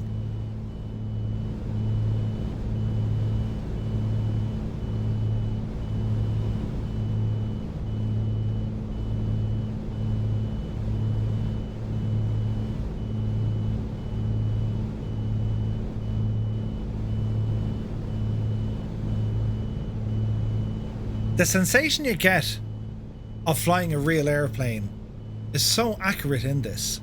I said this to Scott as well. Flying an airplane, and you might think I'm mad. I am. But flying an airplane is very similar to, you know, driving a boat. It's very similar to a boat on water. It has to bob and weave. It goes up and it goes down. It kind of sinks in. It rolls. It's quite fluid. Air is incredibly similar, right? So in the air, we're getting chop, we're getting bumps. It'd be the same in the water with a wave. You get a chop, you get a bump. Airplanes are very, very similar in that regard. Andrew says, one thing I found is it does not do the dumb pitch up down thingy that most airplanes do in thermals. 100%. Like, the aerodynamics engine here is completely independent of the Asobo model. This has its own aerodynamics. There are forces hitting these surfaces of the aircraft. It's affecting what the airplane is doing. From this view here, I mean, you can see it. This airplane, it's flying. It's not on a rail. It's not trying to say, well, it should do this. It's flying. It's simulating flight. 100% external aerodynamics, yeah. Physics are physics. And it's amazing that they got that in there, right? Look at that for a shot. Look at the state of that. Yeah, would you come here and look at that? That is beautiful, right?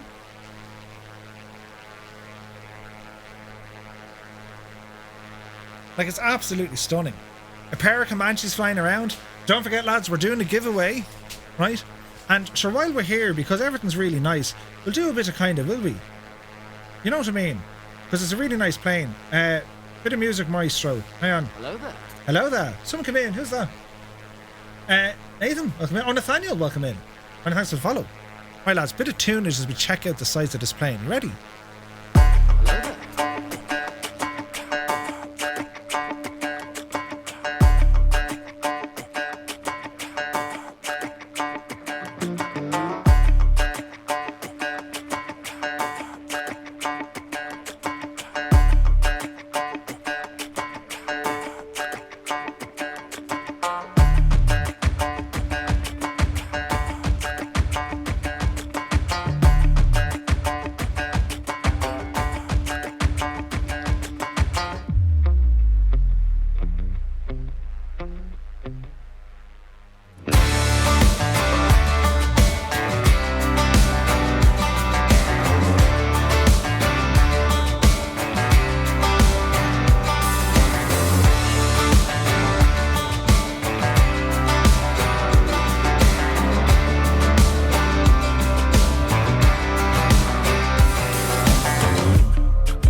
Do you know what I mean, though? Like, right? Gorgeous. Absolutely stunning. Right, so we're continuing our little flight and we're going to change our heading. We're going to do a left turn all the way back here over to 270 degrees. And now with the weather changed, right, and we have all this bump and kind of rock and roll going on, we're going to head back towards the airport. So there's a whole load of us flying here together, look. Brilliant. So KRVL, that's where we're headed to. So we're going to head back towards the airport now, right? And on the next stream, I'll go through some of the navigation options. We can go through, you know, we can use our ADF, we can use VOR, we can use GPS systems. We can do all of those things. So we'll check them out soon. So don't forget, lads, the giveaway is still open. It's still running. So for your chance to win a copy of this airplane, exclamation point ticket. As soon as we land, we'll announce the winner and then that'll be us, right? But I do want to thank everyone indeed for tuning in and checking this aircraft out. You know, what we do, if you are new here, we tend to fly general aviation aircraft. That's kind of our gig, do you know? So we have group flights twice a week, every Monday and Friday, right here on Twitch. So if you kind of like what you're seeing, well, this is what we do. Now, Mountainous Regionus Maximus right in our way, look. So we need to kind of dodge this mountain. This would be fun. RPM is after dropping. Look, I've no power. Speed is dropping. What do you think is wrong? Carb heat. We're dropping out of the sky, lads. Let's get that carb heat up. We need power. Oh, Jesus. Autopilot off. We're in trouble here. We're in big trouble here. Into the valley. Carb heat is on. Engine's not enjoying life at all, lads. We need this power. Oh, we're in trouble. We could have to ditch. We've lost power. Carb heat is on. Let's hope it recovers quick. Otherwise, we're in big trouble. No, we're in big trouble. Come on, plane. Oh, jeez. Oh, no, we're in... Oh, jeez.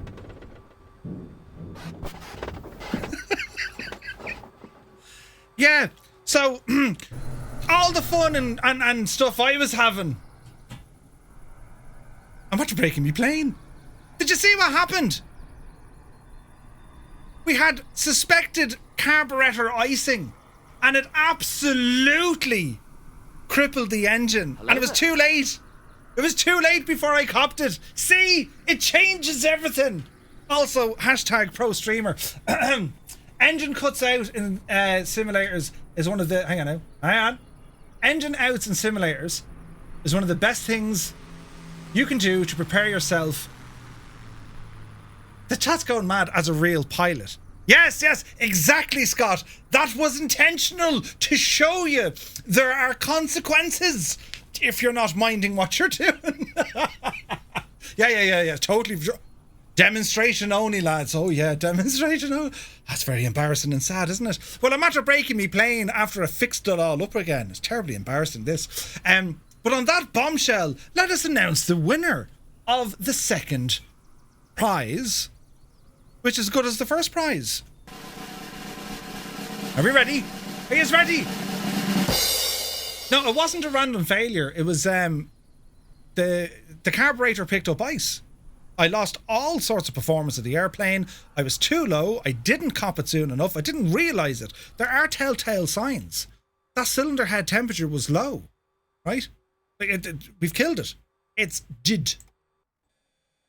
Game over, ball burst. Right? Hello there. Hello there. Right, Overkill is in the house. You're very welcome in, Overkill. Huge fan of your work. Love your work. So, yes, I intentionally crashed to show off a feature. That's my story and I'm sticking to it. Right, where's this button? So, close the entries and the winner. Pick a winner. Pick a winner, Betsy. Give it a second. Okay, we need to pick a winner. The winner, ladies and gentlemen, of the second A2A Comanche is Real Sim Pilot. Congratulations, Real Sim Pilot. You have won yourself a copy of the A2A Comanche 250 powered with Accu-Sim. So all you need to do, drop me a message on Discord and I'll get that arranged for you in a couple of minutes after the stream.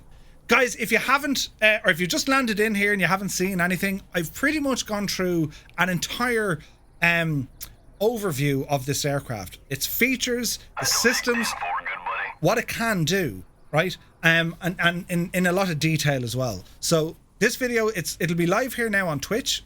I'll post it over to YouTube as well. It goes on for quite some time, 3 hours and 47 minutes. But sure, listen, right? I mean, that's at least 2 weeks. Do you know what I'm saying? Bringing the iPad into the train, right? You know, that's, I'm not saying that's what you do, but right. But thank you all so very much indeed. Do join me tomorrow night from 1900 Zulu time, where we bring you all this week's news for Microsoft Flight Simulator. And well, sure, listen, we know it's going to be kind of second fiddle to this. A massive shout out to Scott Gentile, who's here in the chat. Scott is the owner of A2A. A massive congratulations to all the team for releasing this masterpiece. This has changed the game. It's a game changer. Your flying, your enjoyment, the experiences that you're now going to get because of this add-on. Countless hours, right?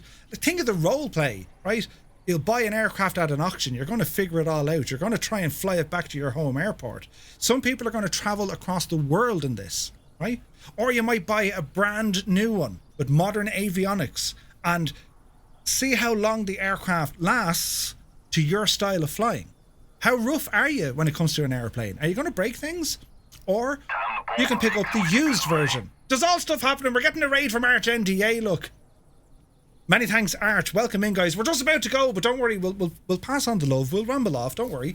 But even if you picked up the used version of the aircraft, maybe it came from a flight school. Who knows? All of these possibilities are there now. It works in multiplayer. It works in single player. As a study level simulation, which is always a dodgy word to use, study level, this is as real as it gets. From a general aviation perspective, engine modeling, the oil, the electrical systems, the wear and tear functionality, the airframe, it's all there. And then some, right? It's FPS friendly, it's highly optimized, it looks great, it sounds great, and most of all, it flies great. It's brilliant. It's $49.99. It's available on the A2A website. The prop actually bent. Overkill. If you change the prop to another prop, I'll show you this. This is the Macaulay propeller. It bent, right? Wait till you see the level of Egypt I can do. If I were to change that propeller, look, right? Check this out. Airframe. Change it to the MT propeller. It didn't just bend. It broke off. The prop broke off. What? Right. Brilliant. Absolutely brilliant. So, lads, thank you so very, very much indeed for joining me. I'm back to you tomorrow. Myself and Gibble will be bringing you this week's news. And this coming Friday, we're taking the Comanche out yet again, and we're going to do a group flight somewhere. GA all the way. So, thanks to everyone for tuning in. Thanks for all the follows. Thanks for all the subscribes, all the raids. Big shout out to the celebrities who have joined us here in the chat as well, and I really do appreciate it, lads. This is a great day for Flight Simulator. It's a great day for Flight Sim, in particular Microsoft Flight Sim. It's a game changer, and it's finally here, and we can enjoy it, and it's all thanks to A2A. So on that note, good luck to you.